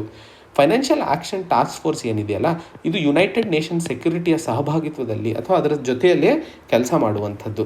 ಆ್ಯಂಡ್ ಈ ಎರಡೂ ಆರ್ಗನೈಸೇಷನ್ಗಳು ನಮಗೆ ಗೊತ್ತಿರೋ ಹಾಗೆ ಟೆರರ್ ಗ್ರೂಪಿಂಗಿಗೆ ಸಂಬಂಧಿಸಿದಂತೆ ಟೆರರಿಸ್ಟ್ ಆರ್ಗನೈಸೇಷನ್ಸ್ನ ವಿರುದ್ಧ ಹೊಡೆದಾಡಿರುವಂಥದ್ದು. ಸೊ ಫೈನಾನ್ಷಿಯಲ್ ಆ್ಯಕ್ಷನ್ ಟಾಸ್ಕ್ ಫೋರ್ಸ್ನಲ್ಲಿ ಗ್ರೇ ಲಿಸ್ಟ್ ಇದ್ದಾಗ ಆ ರಾಷ್ಟ್ರ ಏನಾದರೂ ಸರಿಯಾಗಿದ್ದಲ್ಲಿ ಅದು ಲಿಸ್ಟ್ ಅಪ್ಗ್ರೇಡ್ ಆದಾಗ ಅವರ ಮೇಲೆ ಫೈನಾನ್ಷಿಯಲ್ ಸ್ಯಾಂಕ್ಷನ್ಸ್ ಜಾಸ್ತಿ ಆಗೋದ್ರಿಂದ ಅವರ ಆರ್ಥಿಕ ವ್ಯವಸ್ಥೆಯಲ್ಲಿ ತುಂಬ ಹೊಡೆತ ಬೀಳುವ ಸಾಧ್ಯತೆಗಳು ಜಾಸ್ತಿ ಆಗ್ತವೆ. ಸೊ ಮುಂದಿನ ದಿನಗಳಲ್ಲಿ ಪಾಕಿಸ್ತಾನ ಲಷ್ಕರ್ ಎ ತೊಯ್ಬಾ, ಜೈಷೆ ಮೊಹಮ್ಮದ್, ಅಲ್ ಖೈದಾ ಮತ್ತು ತಾಲಿಬಾನ್ನ ಏನೆಲ್ಲ ಲೀಡರ್ಸ್ಗಳು ಒಂದಿಷ್ಟು ಲೀಡರ್ಸ್ಗಳನ್ನು ಏನು ಫೈನಾನ್ಷಿಯಲ್ ಆ್ಯಕ್ಷನ್ ಟಾಸ್ಕ್ ಫೋರ್ಸ್ ಹೇಳಿರುತ್ತೋ ಅವುಗಳ ವಿರುದ್ಧ ಏನಾದರೂ ಕ್ರಮ ತಗೊಳ್ಳದೇ ಇದ್ದಿದ್ದಲ್ಲಿ ಮತ್ತೆ ಪಾಕಿಸ್ತಾನಕ್ಕೆ ಬೇರೆ ಲೆವೆಲಿಗೆ ಅಪ್ಗ್ರೇಡ್ ಮಾಡುವಂತಹ ಕ್ರಮವನ್ನು ಕೈಗೊಳ್ಳಬೇಕಾಗುತ್ತದೆ ಅನ್ನುವಂಥದ್ದನ್ನು ಹೇಳಿರುವಂಥದ್ದು. ಇದೇ ಸಂದರ್ಭದಲ್ಲಿ ಭಾರತವು ಸಹ ಮ್ಯೂಚುವಲ್ ಇವ್ಯಾಲ್ಯೂಯೇಷನ್ ರಿಪೋರ್ಟನ್ನು ಕೊಡಬೇಕಾಗಿತ್ತು ಫೈನಾನ್ಷಿಯಲ್ ಆ್ಯಕ್ಷನ್ ಟಾಸ್ಕ್ ಫೋರ್ಸಿಗೆ. ಬಟ್ ಮುಂದಿನ ದಿನಗಳಲ್ಲಿ ಪ್ಯಾಂಡಮಿಕ್ ಆಗಿರೋದ್ರಿಂದ ನಾವು ಇದುವರೆಗೂ ಆ ರಿಪೋರ್ಟನ್ನು ಕೊಡಲು ಸಾಧ್ಯವಾಗಿಲ್ಲ. ಪಾಕಿಸ್ತಾನ ಸಹ ಭಾರತದಲ್ಲಿ ನಡೀತಾ ಇರುವಂತಹ ಒಂದಿಷ್ಟು ರೈಟ್ ವಿಂಗ್ ಟೆರರಿಸಮ್ ಏನಿದೆಯೋ ಅದರ ವಿರುದ್ಧ ಹೊಡೆದಾಡುವಂತಹ ಕ್ರಮಗಳನ್ನು ಭಾರತ ತಗೊಳ್ತಾ ಇಲ್ಲ, ಅದನ್ನು ಗ್ರೇ ಲಿಸ್ಟಲ್ಲಿ ಹಾಕಬೇಕಂತೂ ಅಂತ ಹೇಳಿ ಪಾಕಿಸ್ತಾನ ತನ್ನ ನಿಲುವನ್ನು ಇಡ್ತಾ ಇರುವಂಥದ್ದು. ಸೊ ಪಾಕಿಸ್ತಾನ ಗ್ರೇ ಲಿಸ್ಟಲ್ಲಿ ಇನ್ನೂ ಕೆಲವು ದಿನಗಳ ಕಾಲ ಮುಂದೆ ಸಾಗ್ತಾ ಇರೋದ್ರಿಂದ ಭಾರತಕ್ಕೆ ಒಂದು ಒಳ್ಳೆಯ ಸುದ್ದಿ ಏನಪ್ಪ ಅಂತಂದರೆ, ಲಷ್ಕರ್ ಎ ತೊಯ್ಬಾ ಮತ್ತು ಜೈಷ್ ಎ ಮೊಹಮ್ಮದ್ ಏನು ಮುಂಬೈ 26/11 ಮತ್ತು ಪಾರ್ಲಿಮೆಂಟ್ 2001 ಪಠಾನ್ಕೋಟ್ ಮತ್ತು ಪುಲ್ವಾಮಾದಲ್ಲಿ ಮಾಡಿದಂತಹ ಅಟ್ಯಾಕ್ಗಳಿಗೆ ಕಾರಣಕರ್ತರಾಗಿದ್ದರು, ಅವರ ಮೇಲೆ ಇರುವಂತಹ ಆರ್ಥಿಕ ನಿರ್ಬಂಧನೆಗಳು ಇನ್ನು ಮುಂದಿನ ದಿನಗಳಲ್ಲಿ ನಡೆಯಲಿದ್ದು ಭಾರತಕ್ಕೆ ಒಂದು ನ್ಯಾಯ ಸಿಗಲಿದೆ ಅನ್ನುವಂಥದ್ದು. ಯಾವುದೇ ಕ್ರಮ ಕೈಗೊಳ್ಳದೇ ಇರುವಂತಹ ಸಂದರ್ಭದಲ್ಲಿ ಫೈನಾನ್ಷಿಯಲ್ ಆ್ಯಕ್ಷನ್ ಟಾಸ್ಕ್ ಫೋರ್ಸ್ ಈ ಪಾಕಿಸ್ತಾನದಲ್ಲಿ ಬಚ್ಚಿಟ್ಕೊಂಡಿರುವಂತಹ ಈ ಹೇಡಿಗಳಿಗೆ ಹೊಡೆದು ಹಾಕಲು ಪ್ರಯತ್ನಗಳಲ್ಲಿ ಅಥವಾ ಆ ಹೇಡಿಗಳನ್ನು ತೆಗೆದುಹಾಕುವಂತಹ ಪ್ರಯತ್ನಗಳು ನಡೆಯಲಿವೆ ಅನ್ನುವಂಥದ್ದನ್ನು ಅರ್ಥೈಸ್ಕೊಳ್ಳಬೇಕಾಗಿರುವಂಥದ್ದು. ಮುಂದಿನ article countering the next wave of COVID-19. ಈ ಆರ್ಟಿಕಲಲ್ಲಿ ನಾವು ಮುಖ್ಯವಾಗಿ ಮಾತಾಡ್ತಾ ಇರುವಂಥದ್ದು ಭಾರತದಲ್ಲಿ ಕೋವಿಡ್-19ಗೆ ಸಂಬಂಧಿಸಿದಂತೆ ಮೊದಲನೇ ಮತ್ತು ಎರಡನೇ ಅಲೆಗಳಲ್ಲಿ ಒಂದಿಷ್ಟು ಪಾಠಗಳನ್ನು ನಾವು ಕಲ್ತಿದ್ದೀವಿ. ಸೊ ಮುಂದಿನ ಮೂರನೇ ಅಲೆ ಏನು ಭಾರತದಲ್ಲಿ ಅಪೇಕ್ಷಿಸಲಾಗುತ್ತಿದೆಯೋ ಅದಕ್ಕೆ ಹೇಗೆ ಸರ್ಕಾರ ಸಜ್ಜಾಗುವ ಅವಶ್ಯಕತೆ ಇದೆ ಅನ್ನುವಂತಹ ವಿಷಯವನ್ನು ಇಲ್ಲಿ ಹಿಂದಿನ 2 ವೇವ್ಸ್ಗಳನ್ನು ಅರ್ಥೈಸ್ಕೊಂಡು ಮುಂದೆ ಮಾಡಬೇಕಾಗಿರುವಂತಹ ಸಂಗತಿಗಳನ್ನು ಅರ್ಥೈಸ್ಕೊಳ್ಳಲಿದ್ದೇವೆ. ಸೊ ಒಂದಿಷ್ಟು ಇಂಪಾರ್ಟೆಂಟ್ ಪಾಯಿಂಟ್ಸ್ಗಳಲ್ಲಿ ನಾನು ಈ ಒಂದು ಆರ್ಟಿಕಲನ್ನು ತಮಗೆ ಎಕ್ಸ್ಪ್ಲೇನ್ ಮಾಡಲು ಪ್ರಯತ್ನಿಸುತ್ತೇನೆ. ಸೊ ಈ ಒಂದು ಆರ್ಟಿಕಲ್ನ ವಿಶ್ಲೇಷಣೆ ನಮಗೆ GS paper 3 science and technology ಅಥವಾ GS ಪೇಪರ್ 3ಯಲ್ಲೇ ಇರುವಂತಹ ಡಿಸಾಸ್ಟರ್ ಮ್ಯಾನೇಜ್ಮೆಂಟಿಗೆ ಸಂಬಂಧಿಸಿದಂತೆ ಬಹುಮುಖ್ಯವಾಗಿ ಉಪಯುಕ್ತವಾಗುವಂಥದ್ದು. ಇಲ್ಲಿ ನಾವು ಡೆಲ್ಲಿಯ ಒಂದು ಎಕ್ಸ್ಪೀರಿಯನ್ಸನ್ನು ತಗೋತಾ ಇದ್ದೀವಿ. ಎರಡನೇ ಅಲೆಯ ಸಮಯದಲ್ಲಿ ಹಾಸ್ಪಿಟಲೈಸೇಷನಿಗೆ ಸಂಬಂಧಿಸಿದಂತೆ ಡೆಲ್ಲಿ ತುಂಬ ಹೊಡೆದಾಡಲು ಕಾರಣವಾಯಿತು. ಡೆಲ್ಲಿ ಜನವರಿ 2021 ಸಮಯದಲ್ಲಿ 20% ಬೆಡ್ ಕೆಪಾಸಿಟಿಯನ್ನು ಸಹ ಫುಲ್ಫಿಲ್ ಮಾಡಿರಲಿಲ್ಲ, ಅಂದರೆ ಅಷ್ಟು ಪೇಷಂಟ್ಸು ಇರಲಿಲ್ಲ. ಆದರೆ ಸಡನ್ನಾಗಿ ಏಪ್ರಿಲ್ ತಿಂಗಳಷ್ಟೊತ್ತಿಗೆ ಈ ಒಂದು ಕೆಪಾಸಿಟಿ 90%ಕ್ಕೆ ಏರಿತ್ತು. ಆ ಸಮಯದಲ್ಲಿ ಸರ್ಕಾರ ಬೆಡ್ ಕೆಪಾಸಿಟಿಯನ್ನು ಚೈನಾ ಮತ್ತು ನ್ಯೂಯಾರ್ಕಿನ ಹೆಚ್ಚಿಗೆ ಇನ್ಕ್ರೀಸ್ ಮಾಡಲು ಸಾಧ್ಯವಾಯಿತು. ಬಟ್ ಯಾವ ರೇಟ್ನಲ್ಲಿ ಕೋವಿಡ್-19 ಬೆಳೀತಾ ಇತ್ತೋ ಆ ರೇಟ್ನಲ್ಲಿ ನಾವು ಬೆಡ್ ಕೆಪಾಸಿಟಿಯನ್ನು ಹೆಚ್ಚಿಸಲು ಸಾಧ್ಯವಾಗಿರಲಿಲ್ಲ. ಸೊ ಈ ಹಂತದಲ್ಲಿ ಒಂದು ಅರ್ಥ ಮಾಡ್ಕೋಬೇಕಾಗಿರುವಂಥದ್ದು, ಯಾಕಂದರೆ ದೇಶದಲ್ಲಿ ಇರುವಂತಹ ಸಮಸ್ಯೆಗಳಿಗೆ ಸಂಬಂಧಿಸಿದಂತೆ ಹೆಲ್ತ್ ಇನ್ಫ್ರಾಸ್ಟ್ರಕ್ಚರನ್ನು ಮೇಂಟೈನ್ ಮಾಡುವಂಥದ್ದು ಒಂದು ಅರ್ಥ ಮಾಡಿಕೊಳ್ಳುವಂತಹ ಸಂದರ್ಭ. ಬಟ್ ಕೋವಿಡ್-19 ಯಾವಾಗ ಹೆಚ್ಚಿಗೆ ಆಗುತ್ತೆ, ಯಾವಾಗ ಕಮ್ಮಿ ಆಗುತ್ತೆ, ಬೆಡ್ ಕೆಪಾಸಿಟಿ ಎಷ್ಟು ಮೇಂಟೈನ್ ಮಾಡಬೇಕು ಅನ್ನುವಂಥದ್ದು ಇನ್ನೂ ಸರಿಯಾಗಿ ಗೊತ್ತಾಗದೇ ಇರೋ ಕಾರಣಕ್ಕೆ ಯಾವ ರೀತಿಯಲ್ಲಿ ನಾವು ಮುಂದಿನ ದಿನಗಳಲ್ಲಿ ಹೆಲ್ತ್ ಇನ್ಫ್ರಾಸ್ಟ್ರಕ್ಚರನ್ನು ಮೇಂಟೈನ್ ಮಾಡುವ ಅವಶ್ಯಕತೆ ಇದೆ ಅನ್ನುವಂಥದ್ದು ಇಲ್ಲಿ ಅರ್ಥ ಮಾಡಿಕೊಳ್ಳಬೇಕಾಗಿರುವಂಥದ್ದು. ಸೊ ಅಲ್ಲಿ ನಾವು ಮಾತಾಡ್ತಾ ಇರುವಂಥದ್ದು ಎಲಾಸ್ಟಿಕ್ ಹೆಲ್ತ್ ಇನ್ಫ್ರಾಸ್ಟ್ರಕ್ಚರ್ ಬಗ್ಗೆ. ಸೊ ಎಲಾಸ್ಟಿಕ್ ಹೆಲ್ತ್ ಇನ್ಫ್ರಾಸ್ಟ್ರಕ್ಚರ್ನಲ್ಲಿ ನಾವು ಮಾತಾಡ್ತಾ ಇರುವಂಥದ್ದು 2 ಮುಖ್ಯವಾದ ಪಾಯಿಂಟ್ಗಳು. ಈಗ ಹೆಲ್ತ್ ಇನ್ಫ್ರಾಸ್ಟ್ರಕ್ಚರ್ ಅಂತಂದಮೇಲೆ ಆಕ್ಸಿಜನ್ ಸಿಲಿಂಡರ್ಗಳಾಗಿರಬಹುದು, ಬೆಡ್ಗಳಾಗಿರಬಹುದು, ಇವೆಲ್ಲವೂ ಎಷ್ಟು ಬೇಕು ಸಮಯಕ್ಕೆ ಅನುಗುಣವಾಗಿ ಹೆಚ್ಚಿಸುವಂಥದ್ದಾಗಿರಬಹುದು ಹಾಗೂ ಕಡಿಮೆ ಮಾಡುವಂಥದ್ದಾಗಿರಬಹುದು. ಆ ರೀತಿಯ ಒಂದು ವ್ಯವಸ್ಥೆಯನ್ನು ಮಾಡಿಕೊಳ್ಳುವ ಅವಶ್ಯಕತೆ ಇದೆ. ಸೊ ಎಲಾಸ್ಟಿಕ್ ಆಗಿ ಜಾಸ್ತಿ ಮಾಡೋದು, ಕಾಂಟ್ರಾಸ್ಟ್ ಮಾಡುವಂಥದ್ದು ಅಂದರೆ ಕಡಿಮೆ ಮಾಡುವಂಥದ್ದು, ಎಕ್ಸ್ಪ್ಯಾಂಡ್ ಮಾಡುವಂಥದ್ದು ಅನ್ನುವಂಥದ್ದಾದರೆ ಜಾಸ್ತಿ ಮಾಡುವಂಥದ್ದು. ಸೊ ಎಕ್ಸ್ಪ್ಯಾಂಡ್ ಆ್ಯಂಡ್ ಕಾಂಟ್ರಾಕ್ಷನ್ ಮೇಲೆ ನಾವು ಎಲಾಸ್ಟಿಕ್ ಆಗಿರಬೇಕು. ಎರಡನೇ ಹಂತದಲ್ಲಿ ಏನೆಲ್ಲ ಫೆಸಿಲಿಟೀಸ್ಗಳಿದಾವೋ ಅವುಗಳನ್ನು ನಾವು ಮೊಬೈಲ್ ಅಂದರೆ ಎಲ್ಲ ದೇಶದಲ್ಲಿ ಇರುವಂತಹ ಬೇರೆ ಬೇರೆ ಭಾಗಗಳಿಗೆ ಸಮಾನವಾಗಿ ಈ ಹೆಲ್ತ್ ಇನ್ಫ್ರಾಸ್ಟ್ರಕ್ಚರ್ನ ಆಕ್ಸೆಸಿಬಿಲಿಟಿಯನ್ನು ಪ್ರೊವೈಡ್ ಮಾಡುವಂಥದ್ದು. ನಮಗೆಲ್ಲ ಗೊತ್ತಿರೋ ಹಾಗೆ ಕೋವಿಡ್-19ನ ಸಮಯದಲ್ಲಿ ಗ್ರಾಮೀಣ ಪ್ರದೇಶಗಳಲ್ಲಿ ಇದ್ದಂತಹ ಹೆಲ್ತ್ ಇನ್ಫ್ರಾಸ್ಟ್ರಕ್ಚರ್ಗಳು ಸರಿ ಇಲ್ಲದೆ ಇರೋ ಕಾರಣಕ್ಕೆ ಎಷ್ಟೋ ಸಾವು ನೋವುಗಳಾದವು, ಟ್ರಾನ್ಸ್ಪೋರ್ಟೇಷನ್ ಸರಿ ಇಲ್ಲದೆ ಇರೋ ಕಾರಣಕ್ಕೆ ಎಷ್ಟೋ ಸಾವುಗಳಾದವು. ಸೊ ಆ ರೀತಿಯ ಸಂದರ್ಭ ಮತ್ತೆ ಮೂರನೇ ಅಲೆಯಲ್ಲಿ ನಾವು ಕಾಣಬಾರ್ದು. ಸೊ ಆ ಹಂತದಲ್ಲಿ ಮೊಬೈಲ್ ಹೆಲ್ತ್ ಇನ್ಫ್ರಾಸ್ಟ್ರಕ್ಚರ್ನ ಬಗ್ಗೆ ಆಲೋಚಿಸಿ ಸ್ಪೇಷಿಯಲ್ ಡಿಸ್ಟ್ರಿಬ್ಯೂಷನ್ ಈಕ್ವಲ್ ಆಗಿರಬೇಕು ಅನ್ನುವಂತಹ ವಿಷಯವನ್ನು ಹೇಳ್ತಾ ಇರುವಂಥದ್ದು. ಸೊ ನಾವು ಕೆಪಾಸಿಟಿಯನ್ನು ಕಟ್ಟುವಂಥದ್ದು ಒಂದು ಕಡೆ ಆಗಿದ್ದರೆ, ಹೇಗೆ ಈ ಕೆಪಾಸಿಟಿಯನ್ನು ಬೇರೆ ಎಲ್ಲ ಭಾಗಗಳಲ್ಲಿ ಸಮಾನವಾಗಿ ಸೇರಿಸುವಂಥದ್ದು ಎರಡನೇ ಭಾಗವಾಗಿರುತ್ತದೆ. ಇನ್ನೊಂದು ಇಂಪಾರ್ಟೆಂಟ್ ಅಬ್ಸರ್ವೇಷನ್, ಈಗ ಡೆಲ್ಲಿಯಲ್ಲಿ ನಾವು ನೋಡಿದ ಹಾಗೆ ಹೆಚ್ಚು ಕಡಿಮೆ ಆಗ್ತಾ ಇರುವಂತಹ ರೇಟ್ ಆಗಿರಬಹುದು. ಇನ್ನೊಂದು ಇಂಪಾರ್ಟೆಂಟ್ ಅಬ್ಸರ್ವೇಷನ್ ಮಾಡಿರುವಂಥದ್ದು ಪರ್ಮನೆಂಟ್ಲಿ ಅಟ್ ರಿಸ್ಕ್ ಅನ್ನುವಂತಹ ಡಿಸ್ಟ್ರಿಕ್ಸ್ಗಳಿದ್ದಾವೆ. ಅಂದರೆ ಒಂದಿಷ್ಟು ಡಿಸ್ಟ್ರಿಕ್ಸ್ಗಳಿದ್ದಾವೆ, ಇವು ಪರ್ಮನೆಂಟ್ಲಿ ಅಟ್ ರಿಸ್ಕ್ ಇದ್ದಾವೆ. ಸುಮಾರು 145 ಡಿಸ್ಟ್ರಿಕ್ಗಳಲ್ಲಿ 75% ಕೇಸ್ಗಳು ನಾವು ಮೊದಲನೇ ಅಲೆಯಲ್ಲಿ ಕಾಣಲು ಸಾಧ್ಯವಾಯಿತು. ಈ ಸಂದರ್ಭದಲ್ಲೂ ಸಹ 80% ಕೇಸು ಎರಡನೇ ಅಲೆಯಲ್ಲಿ ಇದೇ 145 ಡಿಸ್ಟ್ರಿಕ್ಸ್ಗಳಲ್ಲಿ ನಾವು ಕಂಡಿರುವಂಥದ್ದು. ಆ್ಯಂಡ್ 45 ಡಿಸ್ಟ್ರಿಕ್ಟ್ಗಳಲ್ಲಿ ಸುಮಾರು 50% ಕೇಸ್ಗಳನ್ನು ನಾವು ನೋಡಿರುವಂತಹ ಸಂದರ್ಭಗಳು ಈ 145ನಲ್ಲಿ. ಸೊ ಇಷ್ಟು ಡೇಟಾ ನಮ್ಮ ಹತ್ರ ಇದ್ದ ಮೇಲೆ ಈ ಒಂದು ಜಿಲ್ಲೆಗಳು ಪರ್ಮನೆಂಟ್ಲಿ ಅಟ್ ರಿಸ್ಕ್ ಅನ್ನುವಂತಹ ಜಿಲ್ಲೆಗಳು ಏನಿದಾವೋ ಇವುಗಳ ಮೇಲೆ ಫೋಕಸ್ ಮಾಡುವಂತಹ ಪ್ರಾವಧಾನ ಜಾಸ್ತಿ ಮಾಡಬೇಕು. ಆ್ಯಂಡ್ ಇವುಗಳನ್ನು ಕಂಟ್ರೋಲಿಗೆ ತಂದಾಗ ನಾವು ಮುಂಬರುವಂತಹ ಅಲೆಯನ್ನು ಅಥವಾ ಅಲೆಯಿಂದ ಆಗುವಂತಹ ನಾಶ ಏನಿದೆಯೋ ಅಥವಾ ಡಿಸಾಸ್ಟರ್ ಏನಿದೆಯೋ ಅದನ್ನು ತಡೆಯಲು ಸಾಧ್ಯವಾಗುತ್ತದೆ ಅನ್ನುವಂಥದ್ದು. ಸೊ ಸ್ಪೇಷಿಯಲ್ನಲ್ಲಿ ನಾನು ಹೇಳಿದೆ ಮೊಬಿಲಿಟಿ ಫ್ರೇಮ್ವರ್ಕ್ ಬಗ್ಗೆ ಮಾತಾಡ್ತಾ ಇದ್ವಿ. ಮೊಬಿಲಿಟಿ ಫ್ರೇಮ್ವರ್ಕ್ ಅಂತಂದರೆ ಇರುವಂತಹ ಹೆಲ್ತ್ ಇನ್ಫ್ರಾಸ್ಟ್ರಕ್ಚರಲ್ಲಿ ಯಾವೆಲ್ಲ ಇಕ್ವಿಪ್ಮೆಂಟ್ಸ್ ಇದ್ದಾವೆ ಅಥವಾ ಯಾವೆಲ್ಲ ವೈದ್ಯಾಧಿಕಾರಿಗಳಿದ್ದಾರೆ, ನರ್ಸಸ್ಗಳಿದ್ದಾರೆ, ಅವರನ್ನು ಒಂದು ಜಾಗದಿಂದ ಇನ್ನೊಂದು ಜಾಗಕ್ಕೆ ಕರೆದೊಯ್ಯುವಂತಹ ಪ್ರಾವಧಾನಗಳಾಗಿರ್ಬೋದು. ಯಾಕಂದರೆ ಇಡೀ ICU ಒಂದು ಜಾಗದಿಂದ ಇನ್ನೊಂದು ಜಾಗಕ್ಕೆ ತಗೊಂಡು ಹೋಗಬೇಕು ಅಂತಂದರೆ ತುಂಬ ಖರ್ಚಾಗುತ್ತೆ. ಬಟ್ ಕೆಲವೊಂದು ಸಾಮಾನುಗಳಿರ್ತವೆ ಈ ಒಂದು ಮೆಡಿಕಲಿಗೆ ಸಂಬಂಧಿಸಿದಂತೆ, BP ಮಾನಿಟರ್ ಆಗಿರಬಹುದು ಅಥವಾ ಟೆಂಪ್ರೇಚರ್ ಟೆಸ್ಟಿಂಗ್ ಆಗಿರಬಹುದು ಅಥವಾ ಆಕ್ಸಿಜನ್ ಸಿಲಿಂಡರ್ಗಳಾಗಿರ್ಬೋದು. ಇವೆಲ್ಲ ಈಸಿಯಾಗಿ ನಾವು ಒಂದು ಜಾಗದಿಂದ ಇನ್ನೊಂದು ಜಾಗಕ್ಕೆ ತಗೊಂಡು ಹೋಗುವಂಥದ್ದು. ಸೊ ಮೂವಿಂಗ್ ಇನ್ಫ್ರಾಸ್ಟ್ರಕ್ಚರ್ ಯಾವ್ಯಾವ ತಗೊಂಡು ಹೋಗ್ಬೋದು, ಯಾವ್ಯಾವ ತಗೊಂಡು ಹೋಗೋಕ್ಕಾಗಲ್ಲ ಅನ್ನುವಂಥದ್ದನ್ನು ಮೊದಲನೇ ಪ್ಲ್ಯಾನ್ ಮಾಡ್ಕೊಂಡು ಇಟ್ಟಾಗ ಯಾವ ಭಾಗಗಳಲ್ಲಿ ಯಾವ ಮೆಡಿಕಲ್ ಇಕ್ವಿಪ್ಮೆಂಟ್ಸ್ಗಳ ಕೊರತೆ ಇದೆಯೋ ಅದನ್ನು ನಾವು ಈಸಿಯಾಗಿ ಹಾಗೂ ಸರಿಯಾದ ಸಮಯದಲ್ಲಿ ಮೂವ್ ಮಾಡಲು ಸಾಧ್ಯವಾಗುತ್ತದೆ ಅನ್ನುವಂಥದ್ದು. ಆ ಹಂತದಲ್ಲಿ ಹೆಲ್ತ್ ಕೇರ್ ವರ್ಕರ್ಸು ಆಗಿರಬಹುದು, ನರ್ಸಸ್ಗಳಾಗಿರ್ಬಹುದು, ನರ್ಸಿಂಗ್ ಸ್ಟೂಡೆಂಟ್ಸ್ ಆಗಿರ್ಬೋದು, ಫೈನಲ್ ಇಯರಲ್ಲಿ ಓದ್ತಾ ಇರುವಂತಹ BAMS ಸ್ಟೂಡೆಂಟ್ಸ್ ಆಗಿರ್ಬೋದು, ಇವರನ್ನೆಲ್ಲ ನಾವು ಒಂದಿಷ್ಟು ಮೆಡಿಕಲಿ ತಯಾರು ಮಾಡಿ ಇಟ್ಕೊಂಡಾಗ ನಮಗೆ ಅನುಕೂಲ ಅಥವಾ ನಮಗೆ ಅವಶ್ಯಕತೆ ಬಿದ್ದಾಗ ಇವರನ್ನು ಸಹ ನಾವು ಉಪಯೋಗಕ್ಕೆ ತರಬಹುದು. ಉದಾಹರಣೆಗೆ ಪ್ಯಾರಾಮೆಡಿಕಲ್ ವರ್ಕರ್ಸ್ ಏನಿರ್ತಾರೋ ಇವರು ಪೇಷಂಟ್ಸ್ನ ನೋಡ್ಕೊಳ್ಳೋದಾಗಿರಬಹುದು, ಸರಿಯಾದ ಸಮಯದಲ್ಲಿ ಆಕ್ಸಿಜನ್ ಕೊಡುವಂಥದ್ದಾಗಿರ್ಬೋದು ಅಥವಾ ಟೆಲಿಮೆಡಿಸಿನ್ಗೆ ಸಂಬಂಧಿಸಿದಂತೆ ಒಂದಿಷ್ಟು ಅನುಕೂಲ ಆಗಬಹುದು. ಹಾಗೂ ಈ ಒಂದು ಪ್ಯಾರಾಮೆಡಿಕಲ್ ವರ್ಕರ್ಸನ್ನು ಉಪಯೋಗಿಸಿ ಲಿವರ್ ಫೌಂಡೇಶನ್ ಏನು ವೆಸ್ಟ್ ಬೆಂಗಾಲ್ನಲ್ಲಿ ಇದೆಯೋ ಅದು ಸಕ್ಸಸ್ಸನ್ನು ತೋರಿಸಿರುವಂಥದ್ದು ಇವತ್ತು ನಾವು ನೆನ್ಪಿಟ್ಕೋಬೇಕು. ಸೊ ಎಂಪ್ಲಾಯೀಸ್ಗಳನ್ನು ಒಂದು ಭಾಗದಿಂದ ಇನ್ನೊಂದು ಭಾಗಕ್ಕೆ ಅಥವಾ ಇರುವಂತಹ ಬೇರೆ ಬೇರೆ ಲೆವೆಲ್ನಲ್ಲಿ ಯಾವ ಯಾವ ಎಂಪ್ಲಾಯೀಸನ್ನು ಯಾವುದ್ಯಾವುದಕ್ಕೆ ಉಪಯೋಗಿಸಬಹುದು ಅನ್ನುವಂಥದ್ದನ್ನು ನಾವು ಈಗಲೇ ತಯಾರು ಮಾಡಿ ಇಟ್ಕೋಬೇಕು. ಹಾಗೆ ಟ್ರಾನ್ಸ್ಪೋರ್ಟೇಷನ್ಗೂ ಸಂಬಂಧಿಸಿದಂತೆ ಒಂದಿಷ್ಟು ಕ್ರಮಗಳನ್ನು ಕೈಗೊಳ್ಳಬೇಕು. ಯಾಕಂದರೆ ಆಕ್ಸೆಸಿಬಿಲಿಟಿ ಜಾಸ್ತಿ ಆದಾಗ, ಹಾಗೆ ಈಗ ಉದಾಹರಣೆಗೆ ಬೆಂಗಳೂರಿನ ಸುತ್ತಮುತ್ತ ಇರುವಂತಹ ತಮಿಳುನಾಡು ಬಾರ್ಡರ್ನ ಹಳ್ಳಿಗಳಿಗೆ ಆಗಿರಬಹುದು, ಜಿಲ್ಲೆಗಳಿಗೆ ಆಗಿರಬಹುದು, ಬೆಂಗಳೂರಿನಲ್ಲಿ ಆ ಒಂದು ಪೇಷಂಟ್ಸ್ನ ರಿಲೇಟಿವ್ಸ್ಗಳಿಗೆ ಏನಾದರೂ ಅನುಕೂಲತೆ ಮಾಡಿದ್ದಾಗ, ಯಾಕಂದರೆ ಅವ್ರು ಬಂದು ರೋಡಲ್ಲಿದ್ದು ಹೇಗೆ ತನ್ನ ಪೇಷಂಟ್ಸನ್ನು ನೋಡ್ಕೊಳ್ಳೋಕೆ ಸಾಧ್ಯ ಆಗುತ್ತೆ. ಸೊ ಅವರ ಒಂದು ಇರೋದಕ್ಕೆ ಒಂದಿಷ್ಟು ಕಮ್ಯುನಿಟಿ ಶೆಲ್ಟರ್ಸ್ಗಳಾಗಿರಬಹುದು, ಆ ರೀತಿಯ ಒಂದು ಪ್ರಾವಧಾನಗಳನ್ನು ಮಾಡಿದಾಗ ಪೇಷಂಟ್ಸ್ಗಳು ಬಂದು ಅಲ್ಲಿ ನೋಡ್ಕೊಳ್ಳಲು ಸಾಧ್ಯವಾಗುತ್ತದೆ. ಸೊ ಈ ಒಂದು ಹಂತದಲ್ಲಿ ರಿಸೋರ್ಸನ್ನು ಶೇರ್ ಮಾಡೋದ್ರಿಂದ ಎಫಿಷಿಯನ್ಸಿ ಜಾಸ್ತಿ ಆಗುತ್ತದೆ ಅನ್ನುವಂಥದ್ದು ಬಹುಮುಖ್ಯವಾದ ಪಾಯಿಂಟ್.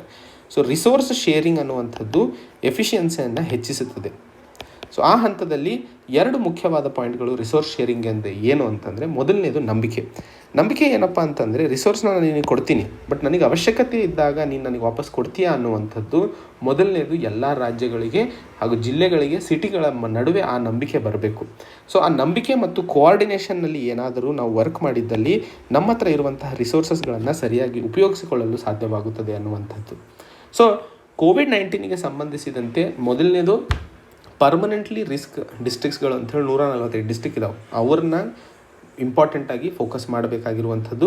2ನೇ ಹಂತದಲ್ಲಿ ಇರುವಂತಹ ಹೆಲ್ತ್ ಇನ್ಫ್ರಾಸ್ಟ್ರಕ್ಚರ್ನಲ್ಲಿ ಏನು ಎಕ್ಸ್ಪ್ಯಾಂಡ್ ಮಾಡಬೇಕು, ಹೇಗೆ ಕಾಂಟ್ರಾಕ್ಟ್ ಮಾಡಬೇಕು ಅನ್ನುವಂಥದ್ದಕ್ಕೆ ಎಲಾಸ್ಟಿಸಿಟಿಯನ್ನು ಪಡಿಬೇಕು. ಹಾಗೂ ಸ್ಪೇಷಲಿ ಅಂದರೆ ಈಕ್ವಲಿ ಡಿಸ್ಟ್ರಿಬ್ಯೂಟ್ ಮಾಡುವಂಥದ್ದು ಎಲ್ಲ ವಿವಿಧ ಭಾಗಗಳು, ಭಾರತದಲ್ಲಿ ಇರುವಂತಹ ಎಲ್ಲ ಭಾಗಗಳಿಗೆ ಎಲ್ಲ ಪೇಷಂಟ್ಸ್ಗಳಿಗೆ ಒಂದಿಷ್ಟು ರಿಸೋರ್ಸಸ್ಗಳು ಸಿಗಬೇಕಾದಂತಹ ಪ್ರಾವಧಾನಗಳನ್ನು ನೋಡಿಕೊಳ್ಳುವಂಥದ್ದು. 3ನೇ ಹಂತದಲ್ಲಿ ಎಫಿಷಿಯೆಂಟ್ ರಿಸೋರ್ಸಸನ್ನು ಹೆಚ್ಚಿಗೆ ಮಾಡಬೇಕು ಅಂತಂದರೆ ಅಲ್ಲಿ ನಮಗೆ ಬೇಕಾಗಿರುವಂಥದ್ದು ಹಂಚಿಕೊಳ್ಳುವಂಥದ್ದು. ಈಗ ಉದಾಹರಣೆಗೆ ದಾವಣಗೆರೆಯಲ್ಲಿ ಆಕ್ಸಿಜನ್ನ ಕೊರತೆ ಇರ್ತದೆ. ಸೊ ಪಕ್ಕದಲ್ಲಿರುವಂತಹ ಚಿತ್ರದುರ್ಗದಲ್ಲಿ ಆಕ್ಸಿಜನ್ ಇರುವಂಥದ್ದನ್ನು ದಾವಣಗೆರೆಗೆ ಕೊಡಬೇಕು. ಆವಾಗ ದಾವಣಗೆರೆ ಮತ್ತೆ ಸ್ಟೆಬಿಲೈಸ್ ಆದ ನಂತರ ಉದಾಹರಣೆಗೆ ಬಳ್ಳಾರಿಗೆ ಅವಶ್ಯಕತೆ ಇರುತ್ತದೆ. ಸೊ ಬಳ್ಳಾರಿಯಿಂದ ದಾವಣಗೆರೆಗೆ ಕಳಿಸೋದಾಗಿರಬಹುದು ಅಥವಾ ದಾವಣಗೆರೆಯಿಂದ ದುರ್ಗಕ್ಕೆ ಕಳಿಸೋದಾಗಿರಬಹುದು ಜಾಸ್ತಿ ಸಮಯ ತಗೊಳ್ಳಲ್ಲ. ಬಟ್ ಬೆಂಗಳೂರಿಂದ ಅಥವಾ ವಿಶಾಖಪಟ್ಟಣಂ ಅಥವಾ ಒಡಿಸ್ಸಾದಿಂದ ಆಕ್ಸಿಜನ್ ಬಳ್ಳಾರಿಗೆ ಬರಬೇಕು ಅಂತಂದರೆ ಅದು ಸಮಯ ಜಾಸ್ತಿ ತಗೋತದೆ. ಸೊ ಈ ಜಿಲ್ಲೆಗಳ ನಡುವೆ ಆ ನಂಬಿಕೆ ಮತ್ತು ಆ ಒಂದು ಕೋಆರ್ಡಿನೇಷನ್ ಹೆಚ್ಚಿಸಿದ್ದಲ್ಲಿ ರಾಜ್ಯದಲ್ಲಿ ಯಾವುದೇ ರೀತಿಯ ಸಮಸ್ಯೆ ಬಂದಿದ್ದಲ್ಲಿ ನಾವು ತಡೆ ಹಿಡಿಯಲು ಸಾಧ್ಯವಾಗುತ್ತದೆ ಅಂತ ಹೇಳಿ. ರಾಜ್ಯದಲ್ಲಿ ಇದು ಆಗಿದ್ದರೆ ರಾಜ್ಯಗಳ ನಡುವೆ ಇರುವಂತಹ ಕೋಆರ್ಡಿನೇಷನನ್ನು ಹೆಚ್ಚಿಸೋದಕ್ಕೋಸ್ಕರ ನ್ಯಾಷನಲ್ ಡಿಸಾಸ್ಟರ್ ಮ್ಯಾನೇಜ್ಮೆಂಟ್ ಅಥಾರಿಟಿ ಆಗಿರ್ಬೋದು ಅಥವಾ ನೀತಿ ಆಯೋಗ ಮಧ್ಯಸ್ಥಿಕೆಯನ್ನು ವಹಿಸಿ ಆ ರೀತಿಯ ಒಂದು ನಂಬಿಕೆ ಮತ್ತು ಕೋಆರ್ಡಿನೇಷನನ್ನು ಬಿಲ್ಡ್ ಮಾಡೋದಕ್ಕೋಸ್ಕರ ಪ್ರಯತ್ನಗಳು ನಡೆಸುವ ಅವಶ್ಯಕತೆ ಇದೆ. ಸೊ ನಮ್ಮ ಗವರ್ನೆನ್ಸ್ ಸ್ಟ್ರಕ್ಚರನ್ನು ಏನಾದರೂ ಸರಿಯಾಗಿ ನಾವು ಎನೇಬಲ್ ಮಾಡಿದ್ದಲ್ಲಿ ಕೋವಿಡ್-19 ನಾವು ಹೊಡೆದು ಹಾಕುವಂಥದ್ದು ದೊಡ್ಡ ಮಟ್ಟದ ಸಮಸ್ಯೆ ಅಲ್ಲ ಅನ್ನುವಂಥದ್ದು ಈ ಆರ್ಟಿಕಲಲ್ಲಿ ನಾವು ಅರ್ಥೈಸ್ಕೊಳ್ಳಬೇಕಾಗಿರುವಂಥದ್ದು. ಮುಂದಿನ article power of on apology. ಈ ಆರ್ಟಿಕಲ್ನ ನಾವು ಇವತ್ತು ಮಾತಾಡ್ತಾ ಇರುವಂತಹ ವಿಷಯ ಅಥವಾ ಕಾಂಟೆಕ್ಸ್ಟ್ ಅಂತಂದರೆ, ಮೇ ತಿಂಗಳಲ್ಲಿ ಜರ್ಮನಿಯ ಅಫಿಷಿಯಲ್ಸು ನಮೀಬಿಯಾದಲ್ಲಿ ಆದಂತಹ 1904 ಮತ್ತು 1908ರಲ್ಲಿ ಏನು ಜಿನೋಸೈಡ್ ಅಥವಾ ಮೆಸಕರೆ ಅಂತಂತಹ ಬಹಳ ಮಟ್ಟದಲ್ಲಿ ಜನರ ಸಾವು ನೋವಿಗೆ ಕಾರಣವಾಗಿತ್ತೋ ಅದಕ್ಕೆ ಕ್ಷಮೆಯನ್ನು ಯಾಚಿಸಿರುವಂಥದ್ದು. ಹಾಗೆ ಅದೇ ಸಮಯದಲ್ಲಿ ಫ್ರೆಂಚ್ನ ಪ್ರೆಸಿಡೆಂಟ್ ಅಥವಾ ರಾಷ್ಟ್ರಪತಿಗಳಾದಂತಹ ಇಮ್ಯಾನ್ಯುಯಲ್ ಮ್ಯಾಕ್ರಾನ್ ಅವರು ರವಾಂಡದಲ್ಲಿ ಆದಂತಹ ರವಾಂಡನ್ ಜಿನೋಸೈಡ್ ಅಂತಲೇ ಏನು ಕರೆಯಲಾಗಿತ್ತೋ ಅದಕ್ಕೂ ಸಹ ಕ್ಷಮೆಯನ್ನು ಯಾಚಿಸಿದರು ಆ್ಯಂಡ್ ಫ್ರೆಂಚನ್ನು ಕ್ಷಮಿಸಬೇಕು ಅನ್ನುವಂತಹ ಮಾತುಗಳನ್ನು ಹೇಳಿದರು. ಆ ಹಂತದಲ್ಲಿ ಪವರ್ ಆಫ್ ಅಪಾಲಜಿ, ಕ್ಷಮೆ ಕೇಳುವಂತಹ ಶಕ್ತಿ ಅಥವಾ ಪವರ್ ಏನಿದೆ ಅನ್ನುವಂತಹ ವಿಷಯವನ್ನು ಈ ಆರ್ಟಿಕಲಲ್ಲಿ ನಾವು ಮಾತಾಡ್ತಾ ಇರುವಂಥದ್ದು. ಈ ಆರ್ಟಿಕಲ್ನಲ್ಲಿ ನಾವು ಡಿಸ್ಕಸ್ ಮಾಡುವಂತಹ ವಿಷಯ GS ಪೇಪರ್ 2 ಇಂಟರ್ನ್ಯಾಷನಲ್ ರಿಲೇಷನ್ಸ್ ಹಾಗೂ GS ಪೇಪರ್ 4 ಎಥಿಕ್ಸ್ನಲ್ಲೂ ತುಂಬ ಇಂಪಾರ್ಟೆಂಟ್ ಆಗಿರುವಂಥದ್ದು. ಸೊ ಇವತ್ತು ನಮ್ಮ ದೇಶದಲ್ಲಿ ಅಥವಾ ಪ್ರಪಂಚದಲ್ಲಿ ಮಲ್ಟಿಪೋಲಾರ್ ವರ್ಲ್ಡ್ ಅಥವಾ ಮಲ್ಟಿಪೋಲಾರ್ ಒಂದು ಆರ್ಗನೈಸೇಷನ್ಗಳು ಹೊರಬರ್ತಾ ಇರುವಂತಹ ಸಂದರ್ಭದಲ್ಲಿ ಮಿಲಿಟ್ರಿ ಪವರ್ ಅನ್ನುವಂಥದ್ದು ಅಥವಾ ಆರ್ಥಿಕ ಹಬ್ಬನ್ನು ಡೆವಲಪ್ ಮಾಡುವಂಥದ್ದು, ಮ್ಯಾನುಫ್ಯಾಕ್ಚರಿಂಗ್ ಕ್ಷೇತ್ರದಲ್ಲಿ ದೊಡ್ಡವರಾಗುವಂಥದ್ದು ಇದು ಮಲ್ಟಿಪೋಲಾರ್ ವರ್ಲ್ಡ್ ಅಥವಾ ಮಲ್ಟಿಪೋಲಾರ್ ಪವರನ್ನು ಸೃಷ್ಟಿ ಮಾಡೋದಿಲ್ಲ. ಇವತ್ತು ಬೇಕಾಗಿರುವಂಥದ್ದು ಒಬ್ಬ ಲೀಡರ್, ಗ್ಲೋಬಲ್ ಲೀಡರ್ನ ಅವಶ್ಯಕತೆ ಇದೆ. ಅವನಲ್ಲಿ ಒಂದು ಮಾರಲ್ ಲೀಡರ್ಶಿಪ್ ಇರಬೇಕು. ಆ ಮಾರಲ್ ಲೀಡರ್ಶಿಪ್ ಇದ್ದಾಗ ಆ ಒಂದು ಲೀಡರ್ಶಿಪ್ಪಿಂದಾಗಿ ನಾವು ಪ್ರಪಂಚದಲ್ಲಿ ಶಾಂತಿ, ಸುವ್ಯವಸ್ಥೆ ಮತ್ತು ಬೆಳವಣಿಗೆಯನ್ನು ತರಲು ಸಾಧ್ಯವಾಗುತ್ತದೆ ಅನ್ನುವಂತಹ ಮಾತನ್ನು ಒಟ್ಟಾರೆ ಈ ಆರ್ಟಿಕಲಲ್ಲಿ ನಾವು ನೋಡ್ತಾ ಇರುವಂಥದ್ದು. ಸೊ ಇವರು ಕೇಳಿರುವಂತಹ ಕಾರಣದಿಂದಾಗಿ ರವಾಂಡದಲ್ಲಾಗಿರಬಹುದು ಅಥವಾ ನಮೀಬಿಯಾದಲ್ಲಿ ಇರುವಂತಹ ಜನರಲ್ಲಿ ಆ ಒಂದು ರಾಷ್ಟ್ರಗಳ ನಡುವೆ ಇರುವಂತಹ ಸಂಬಂಧಗಳನ್ನು ಇನ್ನೂ ಗಟ್ಟಿಗೊಳಿಸಿಕೊಳ್ಳಲು ಬೇಕಾದಂತಹ ಕ್ರಮಗಳನ್ನು ಕೈಗೊಳ್ಳಲು ಮುಂದಾಗಬಹುದು. ಯಾಕಂದರೆ ಯಾವುದೇ ಈಗ ಸಪೋಸ್ ನಮೀಬಿಯಾದಲ್ಲಿ ನಡೆದಂತಹ ದುರ್ಘಟನೆಗೆ ಜರ್ಮನಿ ಕಾರಣವಾಗಿತ್ತು. ಸೊ ಜರ್ಮನ್ ರಾಷ್ಟ್ರದವರ ವಿರುದ್ಧ ನಮೀಬಿಯಾ ಜನರಲ್ಲಿ ಒಂದಿಷ್ಟು ಅಳುಕು ಯಾವಾಗಲೂ ಇರುತ್ತೆ. ಸೊ ಯಾವಾಗ ಈ ರೀತಿಯ ಪೊಲಿಟಿಕಲ್ ಲೀಡರ್ಸ್ ಮುಂದೆ ಬಂದು ಅವರು ಕೇಳುವಂತಹ ಕ್ಷಮೆಯಿಂದಾಗಿ ಆ ಜನರಲ್ಲಿ ಒಂದು ನಂಬಿಕೆ, ಆ ಜನರಲ್ಲಿ ಒಂದು ಸಾಮಾಜಿಕ ನ್ಯಾಯ ಅನ್ನುವಂತಹ ಶಿಸ್ತು ಬೆಳೀತದೆ. ಅದರಿಂದಾಗಿ ಪ್ರಪಂಚ ಮಟ್ಟದಲ್ಲಿ ವರ್ಲ್ಡ್ ಓವರ್ ಬೇಕಾದಂತಹ ಒಂದು ಸಸ್ಟೈನಬಲ್ ವರ್ಲ್ಡನ್ನು ಡೆವಲಪ್ ಮಾಡೋದಕ್ಕೋಸ್ಕರ ನಾವಿಲ್ಲಿ ಮುಂದಾಗಬಹುದು. ಕೆಲವೊಂದು ರಾಷ್ಟ್ರದವರಿದ್ದಾರೆ, ಉದಾಹರಣೆಗೆ ಟರ್ಕಿಯ ಎರ್ಡಗನ್ ಆಗಿರಬಹುದು. ವರ್ಲ್ಡ್ ವಾರ್ 1 ಸಮಯದಲ್ಲಿ ನಡೆದಂತಹ ಅರ್ಮೇನಿಯನ್ ಜಿನೋಸೈಡ್ ಏನಿದೆಯೋ ಅದರ ವಿರುದ್ಧ ಕ್ಷಮೆಯನ್ನು ಯಾಚಿಸಲು ಪ್ರಯತ್ನಿಸಿದಾಗ ಅಥವಾ ಕೇಳಿಕೊಂಡಾಗ ಅದಕ್ಕೆ ಟರ್ಕಿಯ ರಾಷ್ಟ್ರಪತಿಗಳು ಒಪ್ಕೊಂಡಿರಲಿಲ್ಲ. ಸೊ ಟರ್ಕಿಯೇ ಒಪ್ಕೊಳ್ಳದೆ ಇರೋ ಕಾರಣಕ್ಕೆ ಟರ್ಕಿ ಮತ್ತು US ನಡುವೆ ಇರುವಂತಹ ಬೈಲ್ಯಾಟರಲ್ ಸಂಬಂಧಗಳಲ್ಲಿ ಒಂದಿಷ್ಟು ಹಿಂಜರಿಕೆ ನಡೆದಿತ್ತು.